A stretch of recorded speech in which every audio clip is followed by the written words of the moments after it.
তোমার নিমন্ত্রণে গল্পের দ্বিতীয় অংশ। আজ শ্রেয়সীদের বাড়িতে যাবে ওরা। শ্রেয়সী প্রায় আধা ঘন্টা ধরে রেডি হয়ে বসার ঘরে বসে আছে। দীপ্তর খোঁজ নেই। গতকাল বউ ভাত ছিল, তারপর পরই ওর বাবা মা বাড়িতে চলে গেছেন। আজ সকালে ছোট মামা আর ওর ফুপুর দুই মেয়ে, কাকার ছেলে এখানে এসেছে ওদের বাড়িতে নিয়ে যাওয়ার জন্য। মহসিন সাহেব আসতেই শ্রেয়সী আরেকবার তাকে রাজি করানোর জন্য বলল, আঙ্কেল চলুন না আমাদের সাথে। আজ নয় মা, পরশু যাব, তারপর তোমাদের নিয়ে ফিরবো একেবারে। শ্রেয়সী ঘড়িতে সময় দেখল। মহসিন সাহেব ওর অবস্থা দেখে বললেন, দীপ্ত রেডি হতে যাবার কমপক্ষে আধা ঘন্টা পরে তুমি রেডি হতে যাবে, নইলে এভাবেই বসে থাকতে হবে। শ্রেয়সী অবাক হয়ে বলল, কেন? কারণ কোথাও বেরোবার আগে আগে ওর মনে হয় বোধহয় সে পুরো পৃথিবীর কেন্দ্রবিন্দুতে, সবার চোখ ওর দিকে। তাই আর কি, নিজের মধ্যে পারফেকশন এনে বের হতে চায়। শ্রেয়সীর বিস্ময় তখনও লেগে আছে। এ কেমন বর ওর? সবার কাছে শুনেছে ওরা ঘন্টা ধরে রেডি হয়, ওদের হাজবেন্ডরা বিরক্ত হয়। শ্রেয়সী ভাবত ও তো খুব দ্রুত তৈরি হতে পারে, ওর বিয়ের পর বেচারাকে ভুগতে হবে না। অথচ এই ভোগান্তি যে ওর কপালেই লেখা ছিল কে জানতো। ওর দেখতে ইচ্ছে করলো দীপ্ত এতক্ষণ ধরে কি করে, কিন্তু শ্বশুর আর মামা আছে বলে খানিকটা ইতস্তত করছিল, কারণ সে একেবারে বেরিয়ে এসেছিল। দীপ্ত বলেছিল, তুমি একটু অপেক্ষা করো, আমি আসছি। শ্রেয়সী বলল, আমি আমার ফোনের চার্জার ফেলে এসেছি রুমে, নিয়ে আসি। এই বলে উঠল। পা টিপে টিপে ঘরের দরজার পর্দাটা আলতো করে সরিয়ে দেখল দীপ্ত আয়নার সামনে দাঁড়িয়ে, হাতে চিরুনি কয়েক রকম করে আঁচড়ে শেষে স্পষ্ট হলো। এরপর পারফিউম ব্যবহার করলো, কলার ঠিক করলো। মিনিট খানেক ধরে আয়নার এপাশ ওপাশ করে কয়েকবার নিজেকে দেখলো। এবার আর শ্রেয়সী ধৈর্য রাখতে পারল না। সে ভেতরে এসে বলল, তুমি কি বিউটি কনটেস্টে পার্টিসিপেট করতে যাচ্ছ? দীপ্ত ঘুরে তাকিয়ে বলল, বিউটি কনটেস্টে কেন পার্টিসিপেট করতে যাব? তাহলে বড় কোনো সেমিনারে স্পিচ বা প্রেজেন্টেশন দেবে এখন? আমি তো তোমাদের বাড়িতে যাব বলে রেডি হচ্ছি, তাহলে এতক্ষণ ধরে এত টাইম নিয়ে এসব করার কি দরকার? বলো না যে নতুন শ্বশুর বাড়ি যাচ্ছ বলে। যেতে যেতে তোমার এই সাজগুজোতে ন্যাচারাল পাউডারের প্রলেপ পড়বে, লম্বা সময় বসে থাকবে, তাই এই শার্ট প্যান্ট কুঁচকে যাবে। তাই মেয়েদের মতো এত সময় নেওয়ার প্রয়োজন নেই। মেয়েদের তো সঙ্গত কারণে সময় লাগে। তোমার লজিক অনুযায়ী রাতে ঘুমাতে হবে, তাহলে আবার সকালে উঠে বিছানা গোছানোর দরকার কি, তাই না? তাছাড়া কোনো ছেলে যদি সময় নিয়ে নিজেকে গোছাতেই চায়, সমস্যা কি? শ্রেয়সী রেগে বলল, বাজে তর্ক করার এনার্জি নাই। তুমি 5 মিনিটের মধ্যে নিচে আসবে। 5 মিনিটের চাইতে 1 সেকেন্ড বেশি যেন না হয়। বলেই চলে যাচ্ছিল শ্রেয়সী। দীপ্ত পেছন থেকে বলল, তুমি আমাকে থ্রেট দিচ্ছ? বুঝতে পেরেছো বলে ধন্যবাদ। থ্রেটে ভয় পাই নাকি? দীপ্ত নিজের মতো রেডি হবে ভাবছিল, আবার অবচেতনেই যেন খানিকটা তাগিদ অনুভব করছিল।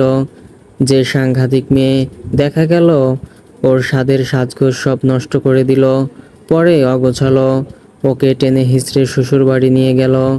দরকার নেই বাপু, এমনিতেই ওর প্রায় হয়েই এসেছিল। প্রথমবার শ্বশুরবাড়ি যাচ্ছে, ফার্স্ট ইমপ্রেশন বলে একটা ব্যাপার আছে তো। রাস্তায় কয়েকবার শ্রেয়সী ঘুরে ফিরে কথাটা তুলল। এটা কি এমন অস্বাভাবিক কথা? সে একবার খানিকটা বিরক্তি নিয়ে বলল, পৃথিবীর কোন দেশের সংবিধানে আছে রেডি হবার জন্য সময় শুধু মেয়েদের জন্য ধার্য করা, পুরুষদের জন্য নয়? সব কথা আইনে থাকে না, এটা অলিখিত কনস্টিটিউশন। আর কি অলিখিত কনস্টিটিউশন আছে?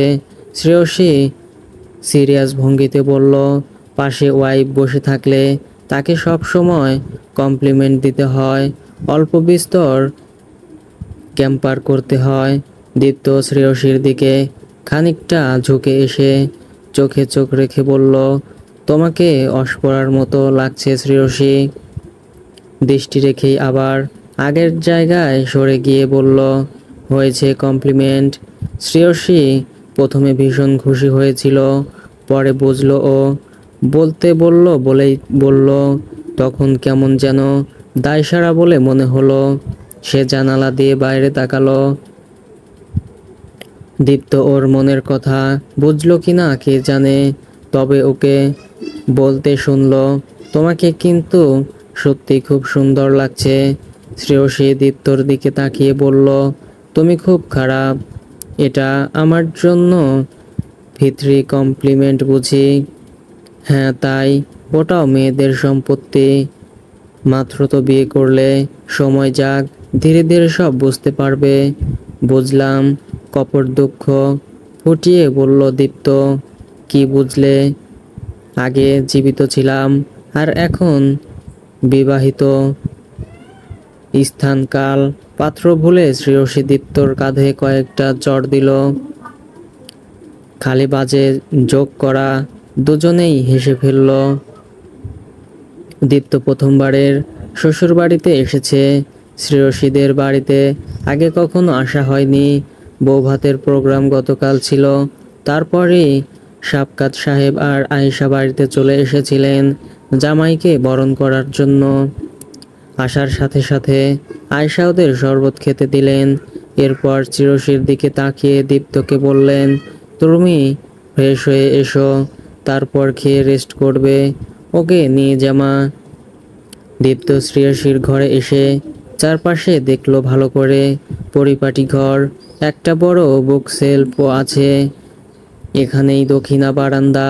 সে বারান্দায় উকি দিল, গাছ দিয়ে প্রায় ভর্তি। আবার ফিরে এলো ঘরে। একপাশে ছোট্ট শোকেসে অনেকগুলো মডেল আর স্কেচ রাখা।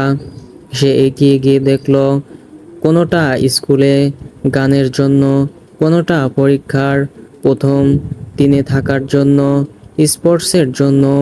পড়াশোনার পাশাপাশি এসব গুণও আছে। দীপ্তর জানা ছিল না। সে বুঝল শ্রেয়সী নিজেকে নিয়ে গল্প করতে পছন্দ করে না, কিংবা আগ বাড়িয়ে বলতে চায় না। সিচুয়েশন তৈরি হলে তবেই বলে। শ্রেয়সী পেছনে এসে তখন দাঁড়িয়েছে। দীপ্ত বুঝতে পারেনি। বলল, খেতে চলো, সব রেডি। তুমি গান গাইতে পারো, বলনি তো? ওই টুকিটাকি, বলার মতো কিছু নয়। আমাকে কিন্তু গান শোনাতে হবে। শোনাবো। আমাকেও আবৃত্তি শোনাতে হবে। বিনিময় প্রথা। হ্যাঁ, এখন চলো তো, আমার ভীষণ খিদে পেয়েছে। খাবার টেবিলে খাবার দেখে সে আতঙ্কিত বোধ করলো। এর সব কয়টা ওকে খাওয়ানো হবে নাকি? সর্বনাশ! জামাই আদরের নামে খাবারের অত্যাচার নিয়ে যে আতঙ্ক ছিল দীপ্তর মনে, তা কেটে গেল। আয়েশা ওকে জিজ্ঞেস করলেন, খাবার কেমন হয়েছে বাবা? খেতে পারছো? ভীষণ মজা হয়েছে আন্টি। আরও কিছু মুখে এসেছিল, কিন্তু বলল না দীপ্ত। সব সময় বাবা আর নিজের রান্না খেয়েই সে অভ্যস্ত। বাবার রান্না ভীষণ ভালো হয়। আজকের রান্নায় কেমন অন্যরকম এক আন্তরিকতা মেশানো আছে। ওর সব বন্ধুরা তাদের মায়ের রান্নার ভীষণ প্রশংসা করত। ও বলতো, আমার বাবার রান্না আমার সবচাইতে প্রিয়। তবুও অবচেতনে মায়ের রান্না কেমন হয় তা জানার একটা লোভ ছিল দীপ্তর মনে, নিজের মায়ের রান্নার স্বাদ ওর মনেই নেই, আজ অবচেতনেই যেন সেই তৃষ্ণায় প্রলেপ লাগালো খানিকটা হলেও। কি খেতে পছন্দ করো বাবা? আয়শার ইচ্ছে দীপ্তকে ওর পছন্দের খাবার খাওয়ানো। কি ভীষণ তৃপ্তি নিয়ে খাচ্ছে ছেলেটা। শ্রেয়সী খাবার নিয়ে ভীষণ হাঙ্গামা করতে লাগে, এটা খাবো না সেটা খাবো না করে জ্বালাতন করত। মাছ খাওয়াতে তার জান বেরিয়ে যেত, সবজি মুখেই তুলতে চাইতো না, বকাবকি করে খাওয়াতে হতো তখন। এখন তবুও খানিকটা উতরে গেছে। আমার তেমন বাছবিচার নেই, সবই খাই, তবে ঘন দুধের পায়েস আর গরুর মাংস ভুনা আর আচার দিয়ে খিচুড়ি আমার সবচাইতে প্রিয়। এমন অকপট স্বীকারোক্তি ভীষণ ভালো লাগলো আয়শার। কাউকে জিজ্ঞেস করলে দেখা যায় অনেক ভদ্রতাবশত বা বিনয় করে বলতে চায় না। দীপ্ত তো বলল, তবে বিনয়ের অভাব সেখানে ছিল না।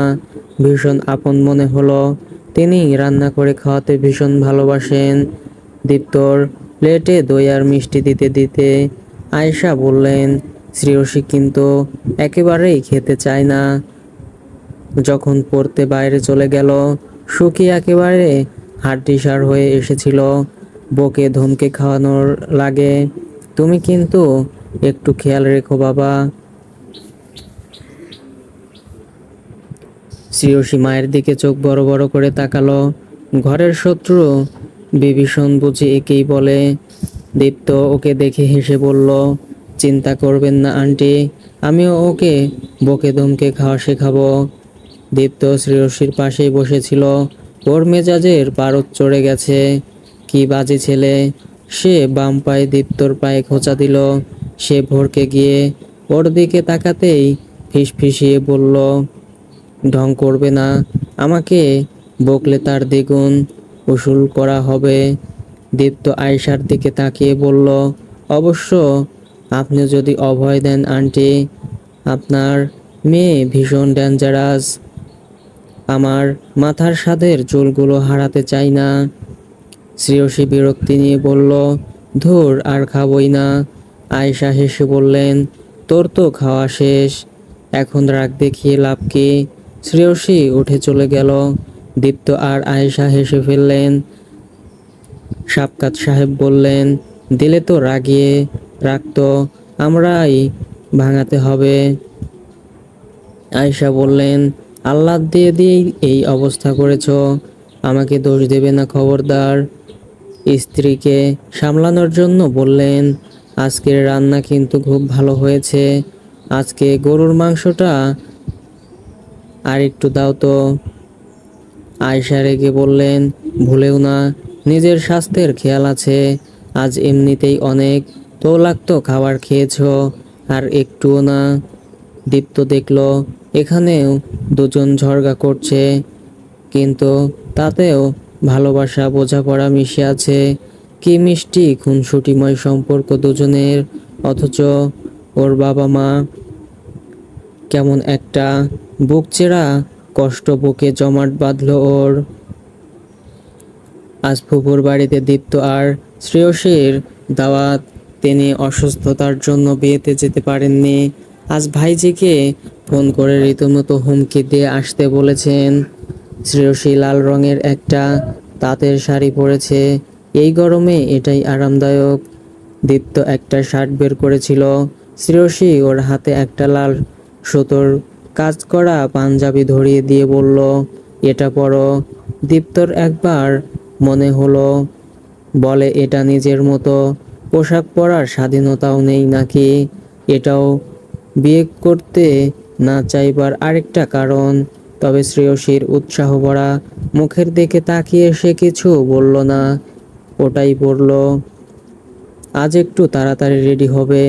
ঠিক আছে, আমার বাথরুমে কতক্ষণ থাকা উচিত সেটারও একটা টাইম সেট করে দিও। শ্রেয়সীর হাসি ম্লান হয়ে গেল। সে মিয়মান গলায় বলল, আমি বাইরে বসছি, তোমার যতক্ষণ সময় লাগে নাও, আমি বিরক্ত করব না। দীপ্ত বুঝলো এভাবে বলাটা ঠিক হয়নি, কিন্তু এসবে সে অভ্যস্ত নয়। ওর চলাফেরা নিয়ে বাবা ছাড়া অন্য কারোর মতামত সে কখনো শোনেনি, তাই নিজেকে নিয়ন্ত্রণ করতে পারেনি। দীপ্ত পেছন থেকে ডাকলো শ্রেয়সী, সে পিছু ফিরল না, বেরিয়ে গেল। ধীর দীপ্ত দীপ্ত দীর্ঘশ্বাস ফেলল একটা, চেষ্টা করলো যথাসম্ভব দ্রুত তৈরি হবার, তবুও আধা ঘন্টা পার হয়ে গেল। বাড়ি থেকে বেরিয়ে একটা রিক্সা নিল। শ্রেয়সী কোনো কথা বলছে না, বসেছেও খানিকটা আড়ষ্ট হয়ে। দীপ্ত বলল, সরি, তখন ওভাবে বলাটা ঠিক হয়নি। শ্রেয়সী ওর দিকে তাকিয়ে বলল, মানুষের দীর্ঘদিনের অভ্যাস হুট করে পরিবর্তন করা যায় না। আমিও নিজের মতামত তোমার উপরে চাপিয়ে দিয়েছি, সেই জন্য সরি। দীপ্ত বুঝল শ্রেয়সী এখন রেগে নেই, কিন্তু খানিকটা আশাহত হয়েছে। সে হাত বাড়িয়ে শ্রেয়সীর হাতটা নিজের হাতের মুঠোয় নিয়ে আলতো করে ধরল। মুখে কিছু বলল না, বাতাস গায়ে লাগছে, শ্রেয়সীর খোলা চুল উঠছে, দীপ্তর মুখে এসে লাগছে, কিন্তু ওর বিরক্ত লাগছে না, বরং ভালো লাগছে। সূর্য তার উত্তাপ ছড়াতে শুরু করেছে।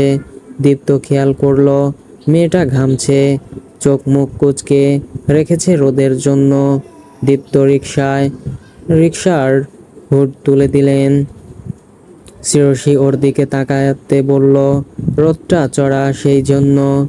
দীপ্ত জিজ্ঞেস করলো, তোমার ব্যাগে টিস্যু আছে?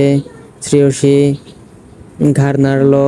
এই ব্যাগে আসার আগে কেবল টাকা, mobile, body spray, face powder আর লিপস্টিক ছাড়া আর কিছু তোলা হয়নি। দীপ্ত পকেট থেকে ওর রুমাল বের করে এগিয়ে দিয়ে বলল, এটা রাখো, তোমার দরকার হবে। শ্রেয়সীর মন সহসা ভালো হয়ে গেল। এই ছোট ছোট কেয়ার যে ওর বড্ড আরাধ্য। সে নিজের অন্য হাতটা দিয়ে দীপ্তর ওর হাত ধরে রাখা হাতের ওপর রাখলো, খুশি মুখে হাসি। মুহূর্তেই একরাশ ভালো লাগায় ভরে উঠল। শোভা মহসিন সাহেবের সাথে ডিভোর্সের পরে বিয়ে করেছে নাজমুল আলমকে। সেখানে আর তার আরও দুটো সন্তান আছে। এখানেও যে তিনি খুব সুখী তাও না। সন্তানেরা তাকে তেমন গুরুত্ব দেয় না, নিজের জীবন নিয়ে ব্যস্ত থাকে। বন্ধু বান্ধব, ইন্টারনেট এসবই তাদের প্রায়োরিটি। নাজমুলও ব্যবসা নিয়ে ব্যস্ত থাকেন।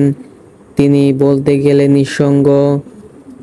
হাজার হলেও দীপ্ত তার প্রথম সন্তান, তাকে দিয়েই তিনি মাতৃত্বের স্বাদ পেয়েছিলেন।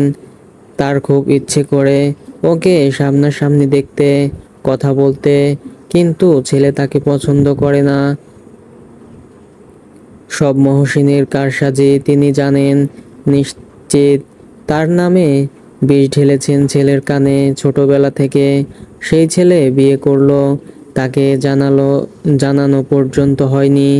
রাগে তার গা জ্বলে যাচ্ছে এত বড় একটা সিদ্ধান্তে। মা হিসেবে তার তো কিছু মতামত ছিল, তাকে এভাবে হারিয়ে দিয়ে লোকটা নিশ্চয় পৈশাচিক আনন্দ পাচ্ছে। আরেকবার জিতে গেল লোকটা, তাকে না জানিয়ে দীপ্তর বিয়েটা শোভার কাছে হার জিতের বিষয় হয়ে দাঁড়ালো। তিনি দীপ্তর সাথে অবশ্যই কথা বলবেন, দরকার হলে ওর অফিসে যাবেন। তার সন্তান তো, তার অধিকার আছে ছেলের ওপর, ছেলের স্ত্রী দেখার। ওই লোক তাকে আটকাতে পারবে না। শ্রেয়সী ঘুম থেকে উঠে পাশে দীপ্তকে পেল না। এই 4 দিনে সে বুঝতে পেরেছে ছেলেটা খুব সকালে ঘুম থেকে ওঠে। শ্রেয়সী আবার সকালে উঠতে পারে না, কিন্তু রাত জাগতে পারে অ্যালার্ম দিয়ে। অনেকবার বন্ধ করে আবার ঘুমিয়ে পড়েছে কতবার। বাসায় থাকলে মা এসে ফ্যান বন্ধ করে দিতেন। এটা ওর ঘুম ভাঙানোর অবাধ্য ওষুধ। যখন হতে থাকতো পরীক্ষার আগে ওর ঘুম পুরোপুরি না ভাঙা পর্যন্ত মা অনবরত কল দিয়ে যেতেন। এখন অফিস থেকে বলে সকালে উঠতে হয়, তাও মেরে কেটে 7:30 বেজে যায়। ফ্রেশ হয়ে সে রুম থেকে বাইরে এলো। রান্নাঘর থেকে বাবা ছেলের গলার আওয়াজ আসছে বলে সেদিকে পা বাড়ালো। দুজন মিলে রান্না করছে। এত ঝাল দিচ্ছিস কেন? শ্রেয়সী কতটুকু ঝাল খায় তুই জানিস? তোর আমার টেস্ট মতো দিলে খেতে পারবে নাকি? দীপ্ত বলল, বাবা, ওদের বাড়িতে আমি 2 দিন খেলাম, ঝালের লেভেল আমাদের টেস্ট মতোই ছিল। তাও ও তো নতুন মানুষ, জিজ্ঞেস করে নেওয়া উচিত। এই পর্যায়ে শ্রেয়সী রান্নাঘরের ভেতরে চলে এলো। এতক্ষণ বাইরে দাঁড়িয়ে বুঝতে চেষ্টা করলো কি হচ্ছে। এই দৃশ্য ওর জন্য একেবারে নতুন। বাসায় মা রান্না করছেন সব সময়। রহিমানা এলে বাবা মাঝে মধ্যে সহযোগিতা করেছেন অল্প বিস্তর, কিন্তু এভাবে আয়োজন করে রান্না করেননি। এখন বুঝলো দীপ্ত রান্না কি করে শিখেছে। আপনারা নিজেরা রান্না করছেন, আমাকে ডাকলেন না কেন দীপ্ত? দুজনকেই কথাগুলো বলল শ্রেয়সী। দীপ্ত কিছু বলার আগেই মহসিন সাহেব বললেন, আমাদের সাথে রান্না বান্না করার জন্য সারা জীবন পড়ে আছে। তুমি নতুন এসেছো, আগে অভ্যস্ত হও এখানে থাকতে, এরপর করো। দীপ্ত জিজ্ঞেস করলো, খুব ইচ্ছে হলে দুপুরের জন্য রুই মাছটা রান্না করতে পারো? শ্রেয়সীর মুখ অস্বস্তিতে খানিকটা শুকিয়ে এলো। সে টুকিটাকি রান্না করতে পারে। ও রান্নাঘরে গেলে মা বলতো তাতে নাকি তার কাজ বেড়ে যায়, সব নাকি সে এলোমেলো করে ফেলে। মাছ সে এর আগে রাঁধেনি কখনো। মুরগি রান্না করতে পারে, বিরিয়ানিও পারে, তবে তার জন্য সব কেটে ধুয়ে দিতে হয়। মাছ সে তেমন খেতেও পারে না। এটা নিয়ে মায়ের বকুনি সে কম হজম করেনি। আঙ্কেল, আমি না রান্না বান্না তেমন একটা করতে পারি না, দীপ্তর কাছ থেকে শুনেছি আপনি ওকে হাতে ধরে শিখিয়েছেন, আমাকে শেখাবেন। দীপ্ত যেন আকাশ থেকে পড়ল। তুমি রান্না করতে জানো না? এমন সহজ কাজ আর কিছু আছে? মহসিন সাহেব ওকে থামিয়ে দিয়ে বললেন, তুই যা পারিস দুনিয়ার সবাই যে তা পারবে এটা ভাবার কি কোনো কারণ আছে? তা নেই, কিন্তু রান্না তুই সেলাই ফোড়াই করতে পারিস, ওটা করে আমার কি কাজ? এবার শ্রেয়সী বলল, আমি পারি আঙ্কেল, 6-7 গার্হস্থ্য ক্লাসে শিখেছিলাম। আমার ভালো লাগে বলে শখের বশে এখনো করি। মাফলার সোয়েটারও বুনতে পারি। মহসিন সাহেব বললেন, দেখলি, শোন, সবাই সবটা জানে না, সবাইকে সব জানতে হবে এরকম কোনো মানে নেই। ও রান্না জানে না, তুই সেলাই কাটাকাটি। দীপ্ত কিছু বলল না। এদিকে তেলের মধ্যে পেঁয়াজ পুড়তে যাচ্ছে বলে সেদিকে মনোনিবেশ করলো। শ্রেয়সী বলল, আমি রান্না শিখতে চাই আঙ্কেল, আপনি শেখাবেন? অবশ্যই শেখাবো মা, নিজের রান্না। এই গাধাটার রান্না খেতে খেতে মুখ পচে গেছে, মাঝে মধ্যে টেস্ট চেঞ্জ করতে হবে তো। দীপ্ত মুখ কুঁচকে বলল, তুমি ওর সামনে আমাকে গাধা বলছো কেন? নতুন বউয়ের সামনে প্রেস্টিজ গেল বলে। বাবা তুমি কিন্তু, তুই সবজিটা তাড়াতাড়ি শেষ কর, আমি পরোটাগুলো নিয়ে যাচ্ছি, খিদে লেগেছে। এত পেঁচাল ভাল লাগছে না, চলো তো মা, আমরা মা ছেলে মিলে গল্প করি। এখন মা ছেলে বলে বলে দল পাকাচ্ছ, তোমার ভাব দেখে মনে হচ্ছে আমি কেউ না, বানের জলে ভেসে এসেছি। তোর মেলোড্রামা দেখলে পেট ভরবে। এত ঢিলামো করছিস কেন? আমি করছি মেলোড্রামা, এটা তোমার ডিপার্টমেন্ট, তুমি মেলোড্রামার উপরে পিএইচডি শেষ করেছো, তুই আমার কাছ থেকে কি খালি রান্নাই শিখেছিস, মেলোড্রামা শিখিসনি যেন? দীপ্ত অদ্ভুত এক ভঙ্গি করে হার মেনে নিল। শ্রেয়সী হেসে ফেলল। সে মহসিন সাহেবের সাথে সাথে খাবারগুলো টেবিলে নিয়ে এলো। মহসিন সাহেবকে শ্রেয়সী যতটুকু ভেবেছিল তিনি তার চাইতে ইন্টারেস্টিং। এত আন্তরিক ভঙ্গিতে কথা বললেন, মনে হলো শ্রেয়সী যেন বহুদিন থেকেই এই পরিবারের সদস্য। মুহূর্তেই সংসারটাকে নিজের মনে হলো, মানুষগুলোকে আরো বেশি কাছের মনে হলো। শ্রেয়সী জানে ওর অপারগতার জন্য যেন সে অস্বস্তিতে না পড়ে, সেই জন্য পরিবেশ হালকা করতে এসব বললেন মহসিন সাহেব। সে তাড়না অনুভব করলো রান্নাটা শেখার ধৈর্য একটু বেশি লাগবে, কিন্তু নিজের মানুষগুলোর জন্য এটুকু ধৈর্য সে ধরতেই পারে। সকাল সকাল ওর মনটা ফুরফুরে হয়ে গেল। খাবার টেবিলে মহসিন সাহেব বললেন, এখন তো তোদের ছুটি প্রায় শেষই, সামনে কোরবানি ঈদের ছুটি আছে, তখন তোরা দুজন একসাথে কোথাও ঘুরে আসবি। শ্রেয়সী কিছু বলার আগেই দীপ্ত বলল, বাবা তুমি আগে সুস্থ হও প্লিজ, তারপর যাওয়া যাবে। এখন তোমাকে এই অবস্থায় ফেলে আমি যাব না। শ্রেয়সীরও সাথে সাথে বলল, দীপ্ত ঠিকই বলেছে আঙ্কেল, আপনি পুরোপুরি সুস্থ হয়ে উঠুন, তারপর অন্য কিছু ভাবা যাবে। দীপ্তর মনে হচ্ছিল শ্রেয়সী বোধহয় মন খারাপ করবে এখন হানিমুনে না যেতে পেরে, কিন্তু তেমন কোনো লক্ষণ ওর মধ্যে একেবারেই দেখা গেল না। একবার ওর কলিগ ওকে শুনিয়েছিল বিয়ের পরে হানিমুনের জায়গা সিলেক্ট করা নিয়ে নাকি স্ত্রীর সাথে ভীষণ ঝগড়া লেগেছিল, বিয়ের ভাঙার উপক্রম পর্যন্ত হয়েছিল। পরে দুই পরিবারের সমঝোতায় তার মিটমাট হয়েছিল। মেয়েটা বলেছিল বিয়ের সাথে হানিমুনে পিরিয়ড নিয়েও মেয়েদের অনেক স্বপ্ন থাকে নাকি। শ্রেয়সীর নিশ্চয় ছিল। বাবার অসুস্থতার জন্য বিনা বাক্যে হাসি মুখে সবটা মেনে নিতে দেখে দীপ্তর ভালো লাগলো। শ্রেয়সীর হাসি ভীষণ সুন্দর, এখন চোখে চোখে পড়ল ওর। হাসলে চোখ দুটো ছোট হয়ে যায় বাচ্চাদের মতো, তখন মেয়েটাকে ভীষণ আদরে লাগে দেখতে। দীপ্ত, আরেকটা জরুরি কথা, আমি তো গত বছর পেনশনের টাকাটা পেয়েছি, ওটা পড়েই আছে, কিছু টাকা তুলে এবার একটা গাড়ি কিনে ফেলি। আরও আগে কিনতে পারতাম, কিন্তু নানা ঝামেলায় আর ইচ্ছে হয়নি। শ্রেয়সীর অফিস এখান থেকে কিছুটা দূরে হবে, তাছাড়া তোরও দরকার হবে। দীপ্ত বলল, বাবা এখন এসবের কি দরকার?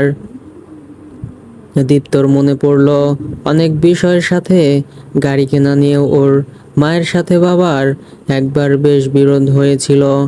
যেদিন বাবা গাড়ি কিনে মাকে সারপ্রাইজ দিতে চেয়েছিলেন, তার একদিন আগেই শোভা বাড়ি ছেড়ে চলে যান।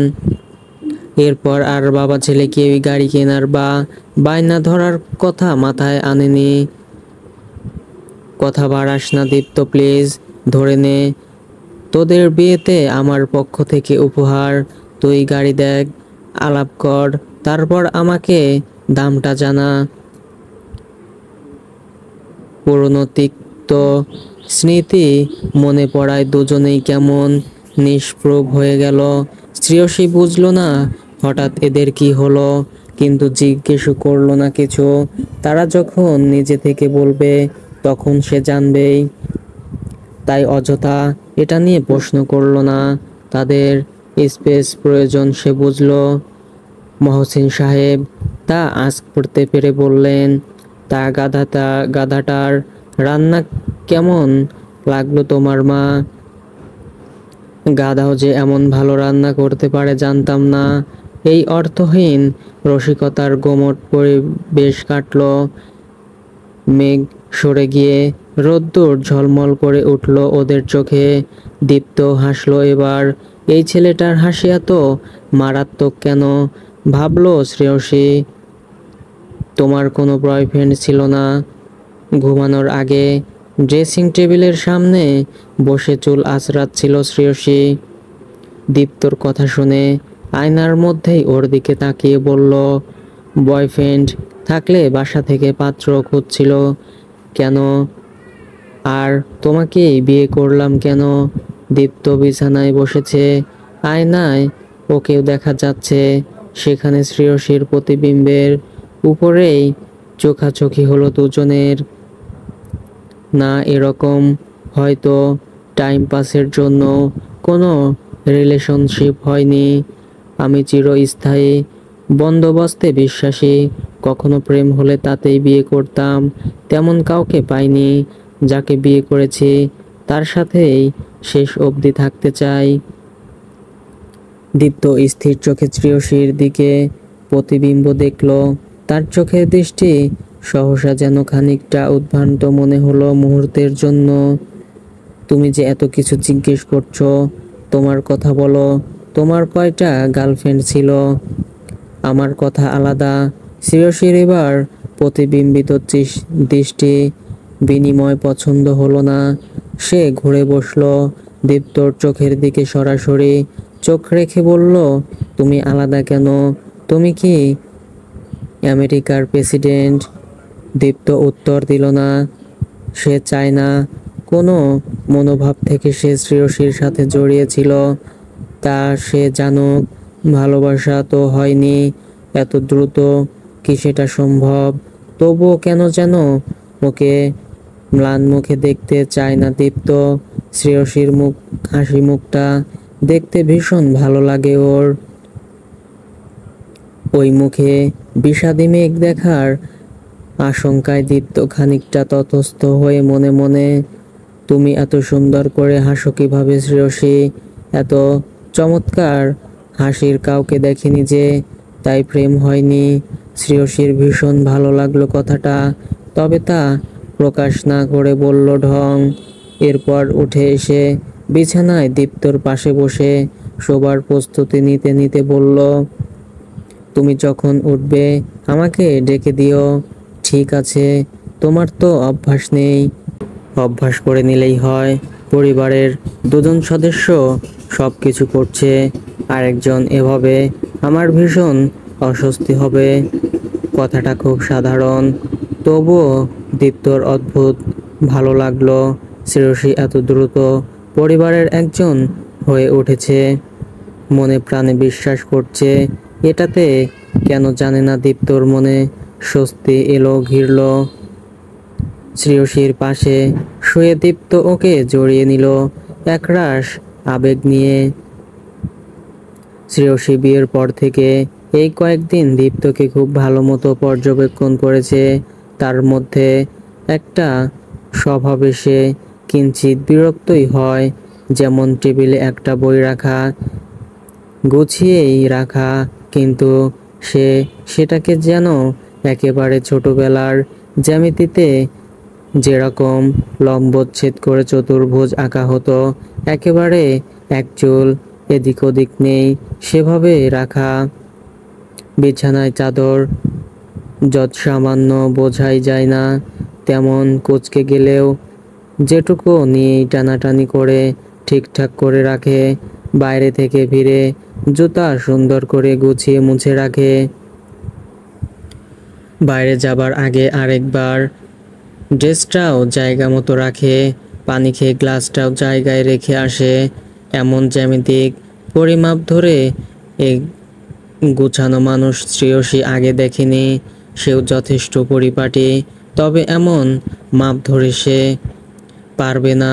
মাঝে মধ্যে অলসতা পেয়ে বসলে সেদিনের জন্য সে ক্ষান্ত দিত। পরের দিন হয়তো এলোমেলো জিনিস গুছিয়ে রাখত। এখন এই লোকের সাথে থাকতে থাকতে নিজেকে যথেষ্ট অগোছালো বলে মনে হচ্ছে। কেন মনে হয় এসবের? কি ভাবছো মা? আপনার ছেলে কি সূচিবায়গ্রস্ত মহসিন সাহেব হেসে ফেললেন না, কিন্তু সব কিছুতে ও পারফেকশন রাখতে চায়। ও বুঝতে পারে না জীবনে কখনো কখনো ইমপারফেকশনটাই পারফেক্ট হয়। অদ্ভুত তো। আচ্ছা আঙ্কেল, ওকে রান্নাটাও একেবারে মাপে 2 টেবিল চামচ হলুদ, 1 টেবিল চামচ গুনে গুঁড়ো। মহসিন সাহেব আবারও হাসলেন। রান্নাটাও এখন অভ্যস্ত হয়ে গেছে, এখন আর মাপামাপিতে নেই। শ্রেয়সী এখন মহসিন সাহেবের সাথে রান্না করছিল। গতকাল থেকে অফিসে যাওয়া শুরু করেছে ওরা। এখন ফোড়ন দাও, তারপর এই ঝোলটা এতে দিতে হবে। শ্রেয়সী এখন লার্নিং পিরিয়ডে আছে রান্নার। আজ এরকম জেদ ধরেই সে রাতে এসেছে। শ্বশুরের কথা মতো সে কাজটুকু করলো। আপনার ছেলের আর কি কি গুণ আছে? মহসিন সাহেব বললেন, এগুলো কিঞ্চিত বিরক্তিকর হলেও ওর মনটা খুব ভালো। আসলে ওর ছোটবেলাটা অন্য শিশুদের মতো হয়নি তো। কিছু ঘটনা ওর মধ্যে প্রভাব ফেলেছিল খুব। তখন ওর কোনো বন্ধু ছিল না, কারো সাথে কথা বলতেও হীনমন্যতায় ভুগত। সহপাঠীদের মায়েরা টিফিন পিরিয়ডে ওদের খাইয়ে দিত, এটা দেখে চুপচাপ এক কোণে বসে কাঁদত। আমি ওর সাথে স্কুলে যাওয়া শুরু করি। এরপর থেকে ওর টিচারদের সাথে, ক্লাসমেটদের সাথে কথা বলে ওকে নর্মাল করার চেষ্টা করতাম। তখন বাসায় ওর গুমোট হয়ে থাকা কাটাতে ওকে আমার সাথে ঘরের কাজ, রান্না এসব শেখাতে শুরু করি। আবৃত্তি, আঁকা এসবেও যুক্ত হয়। ধীরে ধীরে ওর হীনমন্যতা কাটতে থাকে। ওর একেবারে ছোট্ট শিশু তখন ভীষণ মা নেওটা ছিল। ধীরে ধীরে চোখের সামনে অনেক কিছু দেখে, মায়ের সাথে দূরত্ব বাড়ে। যখন ডিভোর্স হলো তখন ওর মধ্যে একটা বদ্ধমূল ধারণা তৈরি হয়ে গিয়েছিল যে ওর সবচাইতে কাছের মানুষও যদি ওকে ছেড়ে চলে যায়, আর কে ওকে ভালোবাসবে? দীর্ঘশ্বাস ফেলে বললেন মহসিন সাহেব। তার সদা হাস্যোজ্জ্বল মুখ এখন ম্লান, মুখে গম্ভীর্যের ছাপ। সেখানে একটা বুকচাপা কষ্ট যেন জমে আছে। আমি কি এসব রান্না বান্না করতে পারতাম? খুব অগোছালো আর বেখেয়ালি ছিলাম। এটা নিয়েও শোভার সাথে আমার ঝগড়া হতো। আমার উপরে ওঠা রাগ দীপ্তর উপরেই একদিন মিটিয়েছিল সে। দীপ্তর ওই শৈশবের কোমল মনে এটা গেঁথে গিয়েছিল যে একটু অগোছালো হয়েছিল বলেই ওর শৈশব সুন্দর হয়নি বুঝি। সব নিজে নিজে গুছিয়ে রাখতে শুরু করে। আমার ছোট্ট 8 বছর বয়সী ছেলেটা, তখন হয়তো ওর মনে ক্ষীণ আশা ছিল ও গুছিয়ে থাকবে বুঝি, ওর মা ফিরে আসবে ওর কাছে। বলতে বলতে মহসিন সাহেবের চোখ থেকে জল গড়িয়ে পড়ল। শিরশির চোখের কোণে জল জমেছে। দীপ্তকে প্রথম দিকে ওর ভীষণ দাম্ভিক আর আত্ম অহংকারী বলে মনে হয়েছে। সেই ধারণা ওর আগেই মুছে গেছে। আজ এখনকার দীপ্তর জন্য যতটা, তার চাইতে সেই শিশুবেলাকার দীপ্তর জন্য মনে একরাশ হাহাকার জন্মালো পিয়সীর। মহসিন সাহেবকে কি বলে সান্ত্বনা দেবে তাও বুঝে উঠতে পারল না। পেঁয়াজের যে এত ঝাঁজ, এতদিনে এটার সাথে অভ্যস্ত হয়ে উঠতে পারলাম না। দেখো না কি কাণ্ড। তিনি যে চোখের জল আড়াল করতে একটা ছুতো বের করতে চাইছেন তা শ্রেয়সী জানে। তাই অনেক কৌতূহল হয়েও সে এই প্রসঙ্গ আর কথা বাড়ালো সমীচীন বলে মনে হলো না। সে বলল, বাবা, আমি আজ প্রথম মাছ রান্না করছি। যদিও তুমি দেখিয়ে দিচ্ছ, তাও তোমার পারফেক্ট লিস্ট ছেলে পছন্দ করবে তো? মহসিন সাহেব সুযোগটাকে লুফে নিলেন। আর এ ছেলে কি ছেলের বাপ শুদ্ধ পছন্দ করবে? পরিবেশটা আবারও সহজ হয়ে উঠল। তুই আমাকে বাবা ডাকলি, মনটা জুড়িয়ে গেল রে মা। মহসিন সাহেব প্রীত হলেন প্রেয়সীর প্রতি। এসব কথা তিনি এখনোই বলতে চাননি। দীপ্ত এই সময়ের কথা তুলতে চায় না একেবারেই। এখন যে বাড়তি কৌতূহল দেখালো না, পরিস্থিতি হালকা করে তাকে বাবা ডেকে তুমি সম্বোধন করলো, এটাকে বুঝলেন একদম ভুল হয়নি। তার এর সাথে তার ছেলে সুখী হবে।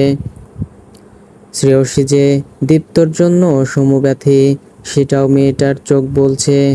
এমন একজনকেই তিনি নিজের ছেলের জন্য তিনি চেয়েছিলেন, যে তার ছেলের ক্ষতে প্রলেপ দিয়ে আজীবন পাশে থাকবে।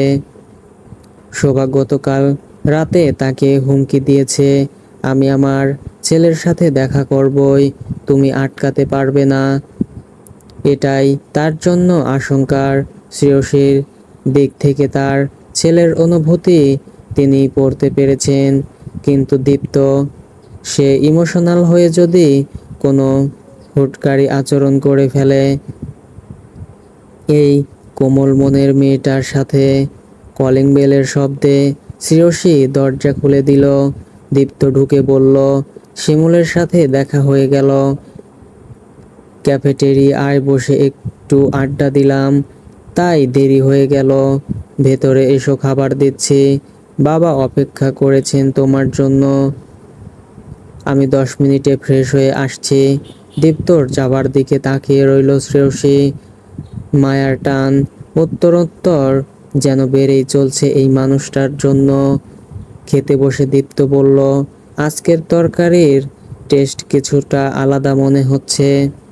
মহসিন সাহেব বললেন, কেমন হয়েছে সেটা বল। ভালো হয়েছে। শ্রেয়সী রেঁধেছে। দীপ্ত হেসে বলল, আরে সারপ্রাইজিং। ম্যাডাম তাহলে রান্না শিখে নিচ্ছেন?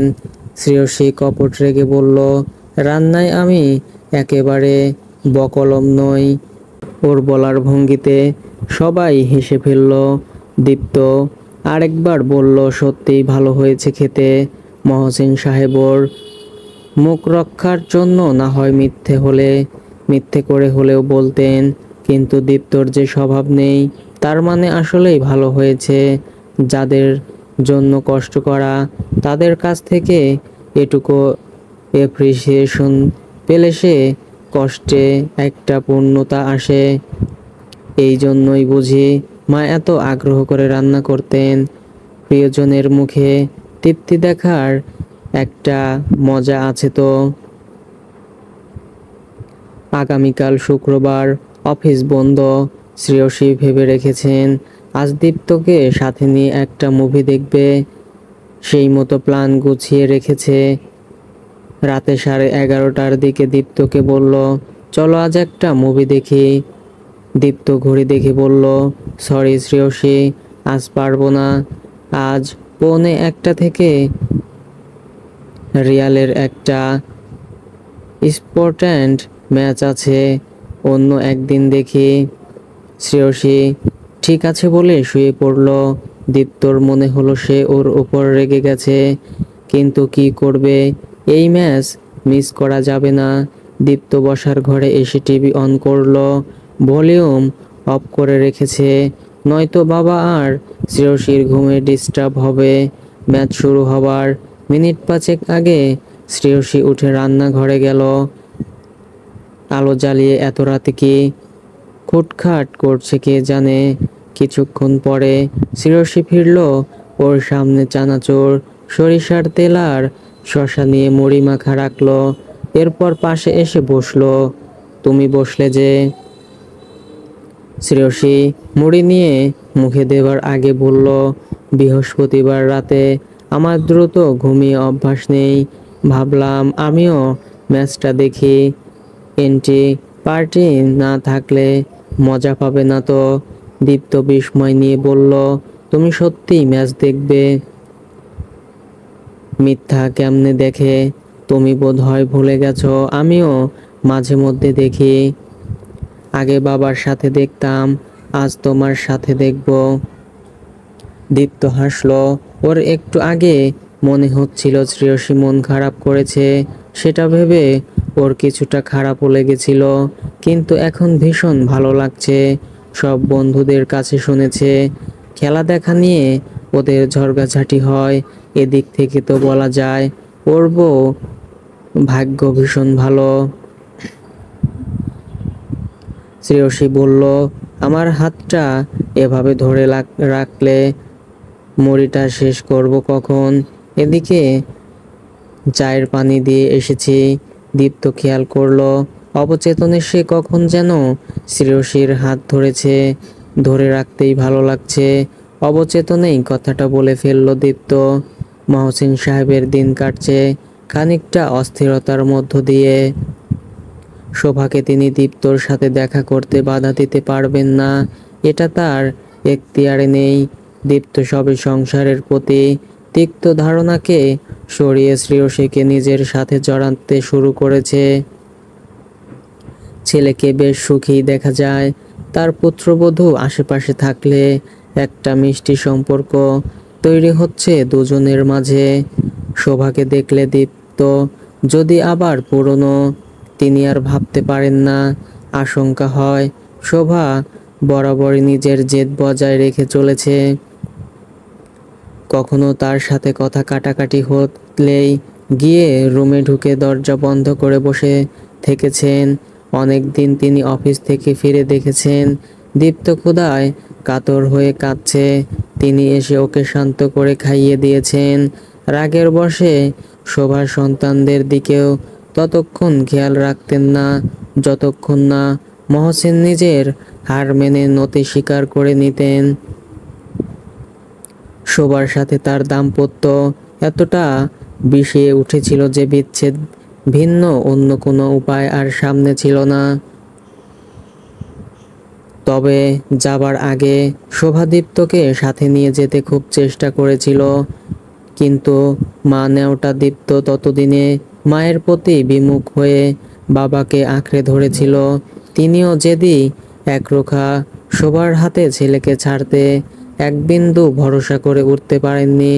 ছেলেকে শোভা ভালোবাসে ঠিকই, কিন্তু তার কাছে সব কিছুর ওপরে নিজের জেদ আর ইগো। তিনি কি করে ছেলেকে তার সাথে ছাড়তেন?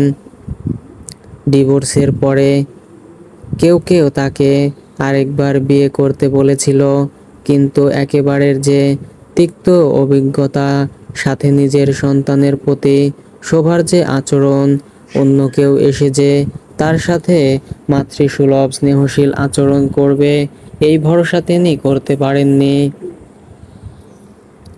মহসিন সাহেবের পুরো পৃথিবী হয়ে ওঠে কেবল দীপ্ত।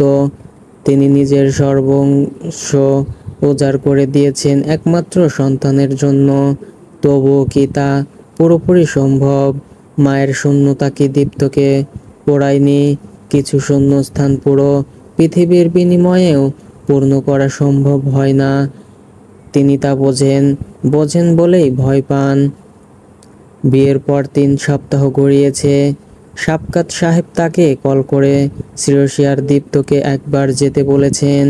মহসিন সাহেব নিজেই ভাবলেন এটাই ভালো হবে, সেখানে 2 দিন কাটিয়ে আসুক। তিনিও গ্রামের বাড়িতে যাবেন কাজে। শ্রেয়সী আর দীপ্তর এই সময়টা চমৎকার কাটছে, একজন অপরজনকে আবিষ্কার করছে। সেদিন দুজন একসাথে আরমান ভাইয়ের স্কুল থেকে ঘুরে এলো। ওই বয়সী আর শিশুগুলো জীবন কি তাও জানে না। ভাগ্য ওদের একই বয়সী জীবনের বন্ধুর পথে যুদ্ধে নামিয়ে দিয়েছে। একটু সাহচর্য, একটুখানা মায়া পেলে তাদের চোখে মুখে যে আনন্দের ফাল্গুন ধারা নেমে আসে, তা ভীষণ তৃপ্তিদায়ক মনে হয়। এই জীবনটা অত্যন্ত কিছু একটা কাজে তো লাগলো। অন্যের মুখে হাসি ফোটানোর মতো প্রশান্তিদায়ক অনুভূতি সত্যিই অনন্য মনে হয় ওদের কাছে। এই বৃহস্পতিবার শ্রেয়সী বাড়ি যাবে দীপ্তকে সাথে নিয়ে। যাবার আগে ওর ইচ্ছে ছিল বাবা মার জন্য কিছু কেনাকাটা করবে, মহসিন সাহেবের জন্য কিছু কেনার ইচ্ছে আছে, কিন্তু ওর একা একা যেতে ইচ্ছে করছে না। দীপ্তকে বলল, দীপ্ত চলো একটু শপিংয়ে যাই। দীপ্ত বিয়ের আগের কেনাকাটার কথা স্মরণ করে বিরস মুখে বলল, তুমি যেতে পারবে না, আমার তেমন অভ্যাস নেই। শ্রেয়সীর মুখভঙ্গি আড়াল করে হাসার চেষ্টা করলেও কিঞ্চিত মেঘের ছায়া দীপ্তর অগোচরে রইল না। ঠিক আছে, আমি ম্যানেজ করে নেব বলে শ্রেয়সী ঘুরে চলে যাচ্ছিল। দীপ্ত পেছন থেকে বলল, কখন যাবে? আমি অফিস থেকে কিছুক্ষণ আগে বেরিয়ে তোমাকে পিক করি। দীপ্তর মনে হচ্ছিল শ্রেয়সী তো ওর জন্য ওর পছন্দকে প্রাধান্য দিয়ে ইদানিং অনেক কিছু করে, তার সবটাই কি মেয়েটার পছন্দের। সে করতে পারলে দীপ্তিও না হয় দুই একটা অপছন্দের কাজ করে নিল, এটুকু বোধ হয় করা উচিত। তাতে তো ওর ক্ষতি কিছু হচ্ছে না, তাই রাজি হলো। শ্রেয়সী ঘুরে তাকিয়ে হেসে বলল, তোমার প্রবলেম হলে থাক, আমি ম্যানেজ করে নিব, কোনো সমস্যা নেই, নতুন এক্সপেরিয়েন্সও হয়ে যাবে। শ্রেয়সীর মুখে আনন্দদায়ক প্রশান্তিটুকু ওকেও প্রশান্তি দিল। দীপ্তর হাত ভর্তি শপিং ব্যাগ দিয়ে পুরো শপিং মল আমার হাতে ধরিয়ে দেবে নাকি? আমি সুপারম্যান নই কিন্তু। শ্রেয়সী অনেক দিন পরে দুষ্টি হেসে বলল, ওয়াইফের জন্য মাঝে মধ্যে সব হাজবেন্ডকে সুপার হাজবেন্ড হতে হয়। এই মেয়ের ভেতরের দুষ্টু সত্তা আজ কিছুক্ষণের মধ্যে বেরিয়ে এলো। দীপ্ত বিরক্তি নিয়ে দাঁড়িয়ে রইল। শ্রেয়সী বলল, একটু দাঁড়াও, আমি আসছি। মিনিট 10 দাঁড়িয়ে বিরক্তির চূড়ান্ত সীমায় যখন পৌঁছে গেল দীপ্ত, তখন শ্রেয়সী হাসি মুখে এগিয়ে এসে ওর হাতে আরেকটা শপিং ব্যাগ ধরিয়ে দিয়ে বলল, এটা তোমার জন্য, কি আছে এতে, বাসায় গিয়ে দেখবে। বাসায় এসে মহসিন সাহেবের পাঞ্জাবি তাকে দিয়ে ভেতরে গেল ওরা। দীপ্ত ওর ছোট্ট শপিং ব্যাগটা খুলে দেখলো একটা ঘড়ি। এই ঘড়িটা সে সেদিন অনলাইনে দেখে অর্ডার করবে ভাবছিল, কিন্তু অন্য কাজে ব্যস্ত হওয়ায় আর করা হয়নি। কার্ডে অ্যাড করে রেখেছিল, এরপর একেবারেই ভুলে গিয়েছিল। শ্রেয়সী যে সেটা মনে রেখেছিল বা খেয়াল রেখেছিল, এটা দীপ্তর ভীষণ ভালো লাগলো। এতক্ষণ আগের বিরক্তি নিমিষেই হাওয়াই মিঠাইয়ের মতো মিলে গেল একেবারে। মন জোরে একরাশ স্নিগ্ধ হাওয়া বয়ে গেল। অবচেতনেই ঠোঁটের কোণে একটা মিষ্টি হাসি ফুটল দীপ্তর। শ্বশুর বাড়ি যাবার আগের দিন শিমুল ওর অফিসে এসে হাজির। এটা সেটা বলে সে ভীষণ সিরিয়াস ভঙ্গিতে বলল, সৌম্য আমার কাছে এসে তোকে নিয়ে উল্টাপাল্টা কথা বলছে। কি বলে? বলে তুই ওর হবু বউকে ভাগিয়ে নিয়ে বিয়ে করেছিস। ওর সামনে থাকলে ওর মাথায় আমি গাঁটটা মারতাম। শ্রেয়সী ওর হবু বউ কবে হলো? ওর জন্য পাত্রী হিসেবে দেখতে গিয়েছিল না? ওর নাকি স্থির বিশ্বাস তুই সেদিন বাগড়া না দিলে নাকি শ্রেয়সী ওকে পছন্দ করত। দীপ্ত ফুঁসে উঠে বলল, ওই গবেটটাকে পছন্দ করত শ্রেয়সী। আমি সেদিন না গেলেও ব্যাটার কপালে সেই রিজেকশনই জুটত। শ্রেয়সীর টেস্ট এত খারাপ না, আমাকেই যেখানে রিজেক্ট করেছিল সেখানে নাকি সৌম্য। সব বাদ দিলাম, বুদ্ধি, ব্যক্তিত্ব সব কিছুর একটা লেভেল ম্যাচ করার ব্যাপার থাকে না। যায় ওর ওই বেটা আরেকদিন আমার সামনে পড়ুক, অন্যের বউ নিয়ে এমন কথা বলার জন্য ওকে আমি। এই পর্যায়ে সৌম্য স্থানকাল পাত্র ভুলে হো হো করে হেসে ফেলল। দীপ্ত আরো রেগে দাঁতে দাঁত চেপে বলল, তুই খামাখা হাসছিস কেন? শিমুল বহু কষ্টে নিজের হাসিকে যৎসামান্য নিয়ন্ত্রণ করে বলল, পজিটিভ হাজব্যান্ড মনে হচ্ছে তোরে দোস্ত। তুই যে প্রেমে পড়ে যাচ্ছিস বুঝতে পারছিস? দীপ্ত থমকে গেল মুহূর্তের জন্য। সত্যিই কি তাই? সে বুঝতে পারে না। দীপ্ত দ্বিতীয়বার শ্বশুর বাড়ি এলো। আসার সময় বাস থেকে নামার পরে আকাশ ভেঙে বৃষ্টি নেমেছিল। শ্রেয়সী রিকশায় হুড তুলে দেয়নি। কতদিন পরে এমন দারুণ বৃষ্টি। তুমি আনরোমান্টিকের মতো হুড তুলে দেবার জন্য পাগল হয়ে গেছো কেন? হুড তোলার সাথে আনরোমান্টিক হবার কি সম্পর্ক? দীপ্ত বিস্মিত গলায় প্রশ্ন করল। বৃষ্টির সাথে আমার প্রেম আছে। এত চমৎকার বৃষ্টি, না ভিজলে বৃষ্টির অপমান হবে, তাই ভিজছি। দীপ্ত বলল, আমার ঠান্ডার ধাত আছে। তুমি ভিজছো কবে বৃষ্টিতে? ছোটবেলায় বৃষ্টিতে ভিজলেই ঠান্ডা লেগে জ্বর আসতো, তাই বাবা ভিজতে দিত না। আমিও জ্বরের ভয়ে সাবধানে থাকতাম। শ্রেয়সী হাত মেলে বৃষ্টির পানি জমিয়ে দীপ্তর মুখে ছিটিয়ে দিয়ে বলল, আজ বড়বেলায় আমার সাথে ভিজে দেখো, ভালো লাগবে। বলে আরেকবার আজলা ভর্তি করে পানি নিয়ে দীপ্তকে ছিটিয়ে দিয়ে দীপ্তকে চোখ বন্ধ করে ফেলতে দেখে সে সশব্দে হেসে ফেলল। হাসির শব্দে দীপ্ত শ্রেয়সীর দিকে তাকালো আর স্থির হয়ে গেল। বৃষ্টির ঝিরিঝিরি শব্দের সাথে বাতাসের শোষ শব্দের সাথে শ্রেয়সীর হাসি সন্ধি স্থাপন করেছে যেন। কি অপার্থিব লাগছিল মুহূর্তটা দীপ্তর সাথে। শ্রেয়সীকে মনে হচ্ছিল কোন সুদূর থেকে আসা কোন সৌন্দর্যের প্রতিমূর্তি যেন অপ্রিয়। বৃষ্টিটা সেই ক্ষণেই সে ভালোবেসে ফেলল।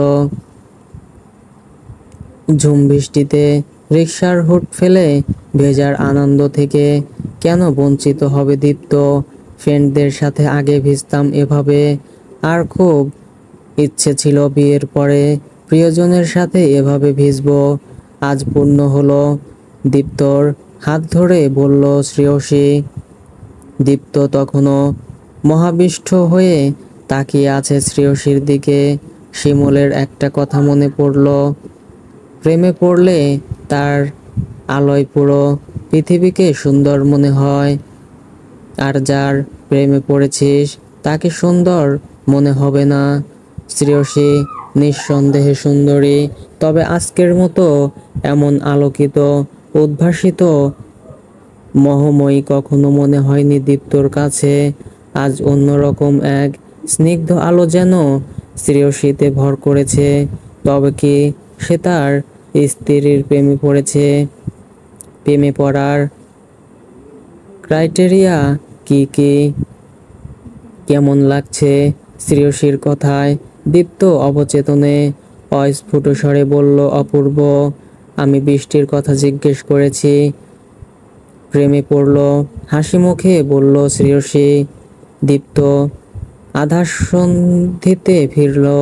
এরপর নিজেকে সামলে নেবার চেষ্টা করে বলল, আমি বৃষ্টি আর বৃষ্টিকন্যা সাথে পুরো মুহূর্তটার কথা বললাম। বৃষ্টির সাথে আরো যে উপস্থিত আছে তারও। শ্রেয়সীর মুখের হাসি বদলে চোখে দুষ্টুমি খেলা করলো। রিকশাওয়ালা মামারাও বলেই আবারও প্রাণ খোলা হাসিতে মুহূর্তটাকে অন্য মাত্রা দিল শ্রেয়সী। দীপ্ত অপ্রস্তুত হয়ে গেল। মনে মনে বলল, মুটকিলার। সেদিন রাত থেকেই শ্রেয়সী জ্বর বাঁধিয়েছে, হাঁচি দিতে দিতে অবস্থা খারাপ। তবে বৃষ্টিতে দীপ্ত দিব্যি সুস্থ আছে। সে একবার রেগে শ্রেয়সীকে বলল, আরো করো বৃষ্টির সাথে প্রেম, এখন ভোগও নিষেধ করেছিলাম আমি। শ্রেয়সী বিরস মুখে বলল, তুমি মার মতো করে কথা বলছো কেন? তাই বলা উচিত নয়। উনি তোমার ভালো চান, আমিও চাই। ধুর, তোমার সাথে কথা বলাই বলবো না। সত্যি সত্যি সে কথা বলা বন্ধ করে দিল দীপ্তর সাথে। আয়শার বকা খেয়ে তার সাথেও কথা বলছে না। সাবকাত সাহেব বললেন, অসুস্থ হলে ও অভিমানী হয়ে যায়। রাতে আয়শা মেয়েকে জোর করে ধরে মুখে খাবার তুলে দিলেন, মাথায় পানি ঢেলে মুছিয়ে দিয়ে গেলেন। সকালেও তিনি শ্রেয়সীকে কি সুন্দর করে খাইয়ে দিয়েছেন। মাঝে মধ্যে অবশ্য দুই একবার কড়া কথাও শোনাচ্ছিলেন। দীপ্ত সেই আদরে মুহূর্তটুকু, মায়ের স্নেহটুকু চোখ ভরে উপভোগ করছিল। সে বহুবার অসুস্থ হয়েছে, বাবা নিজের সর্বোচ্চটুকু দিয়েছেন, সবসময় মুখে তুলে খাইয়ে দিয়েছেন। তবুও ওর বুভুক্ষ মন অগোচরে কখনো কখনো মাকে খুঁজে বেরিয়েছে, কিন্তু পায়নি। তার মা থাকলে তিনিও ওকে এভাবে আদর করে শাসন করতেন, কিন্তু তিনি তো থেকেও নেই। ওর সেই মাতৃস্নেহ বুভুক্ষ মন কখন যে মাকে ঘৃণা করতে শুরু করেছে।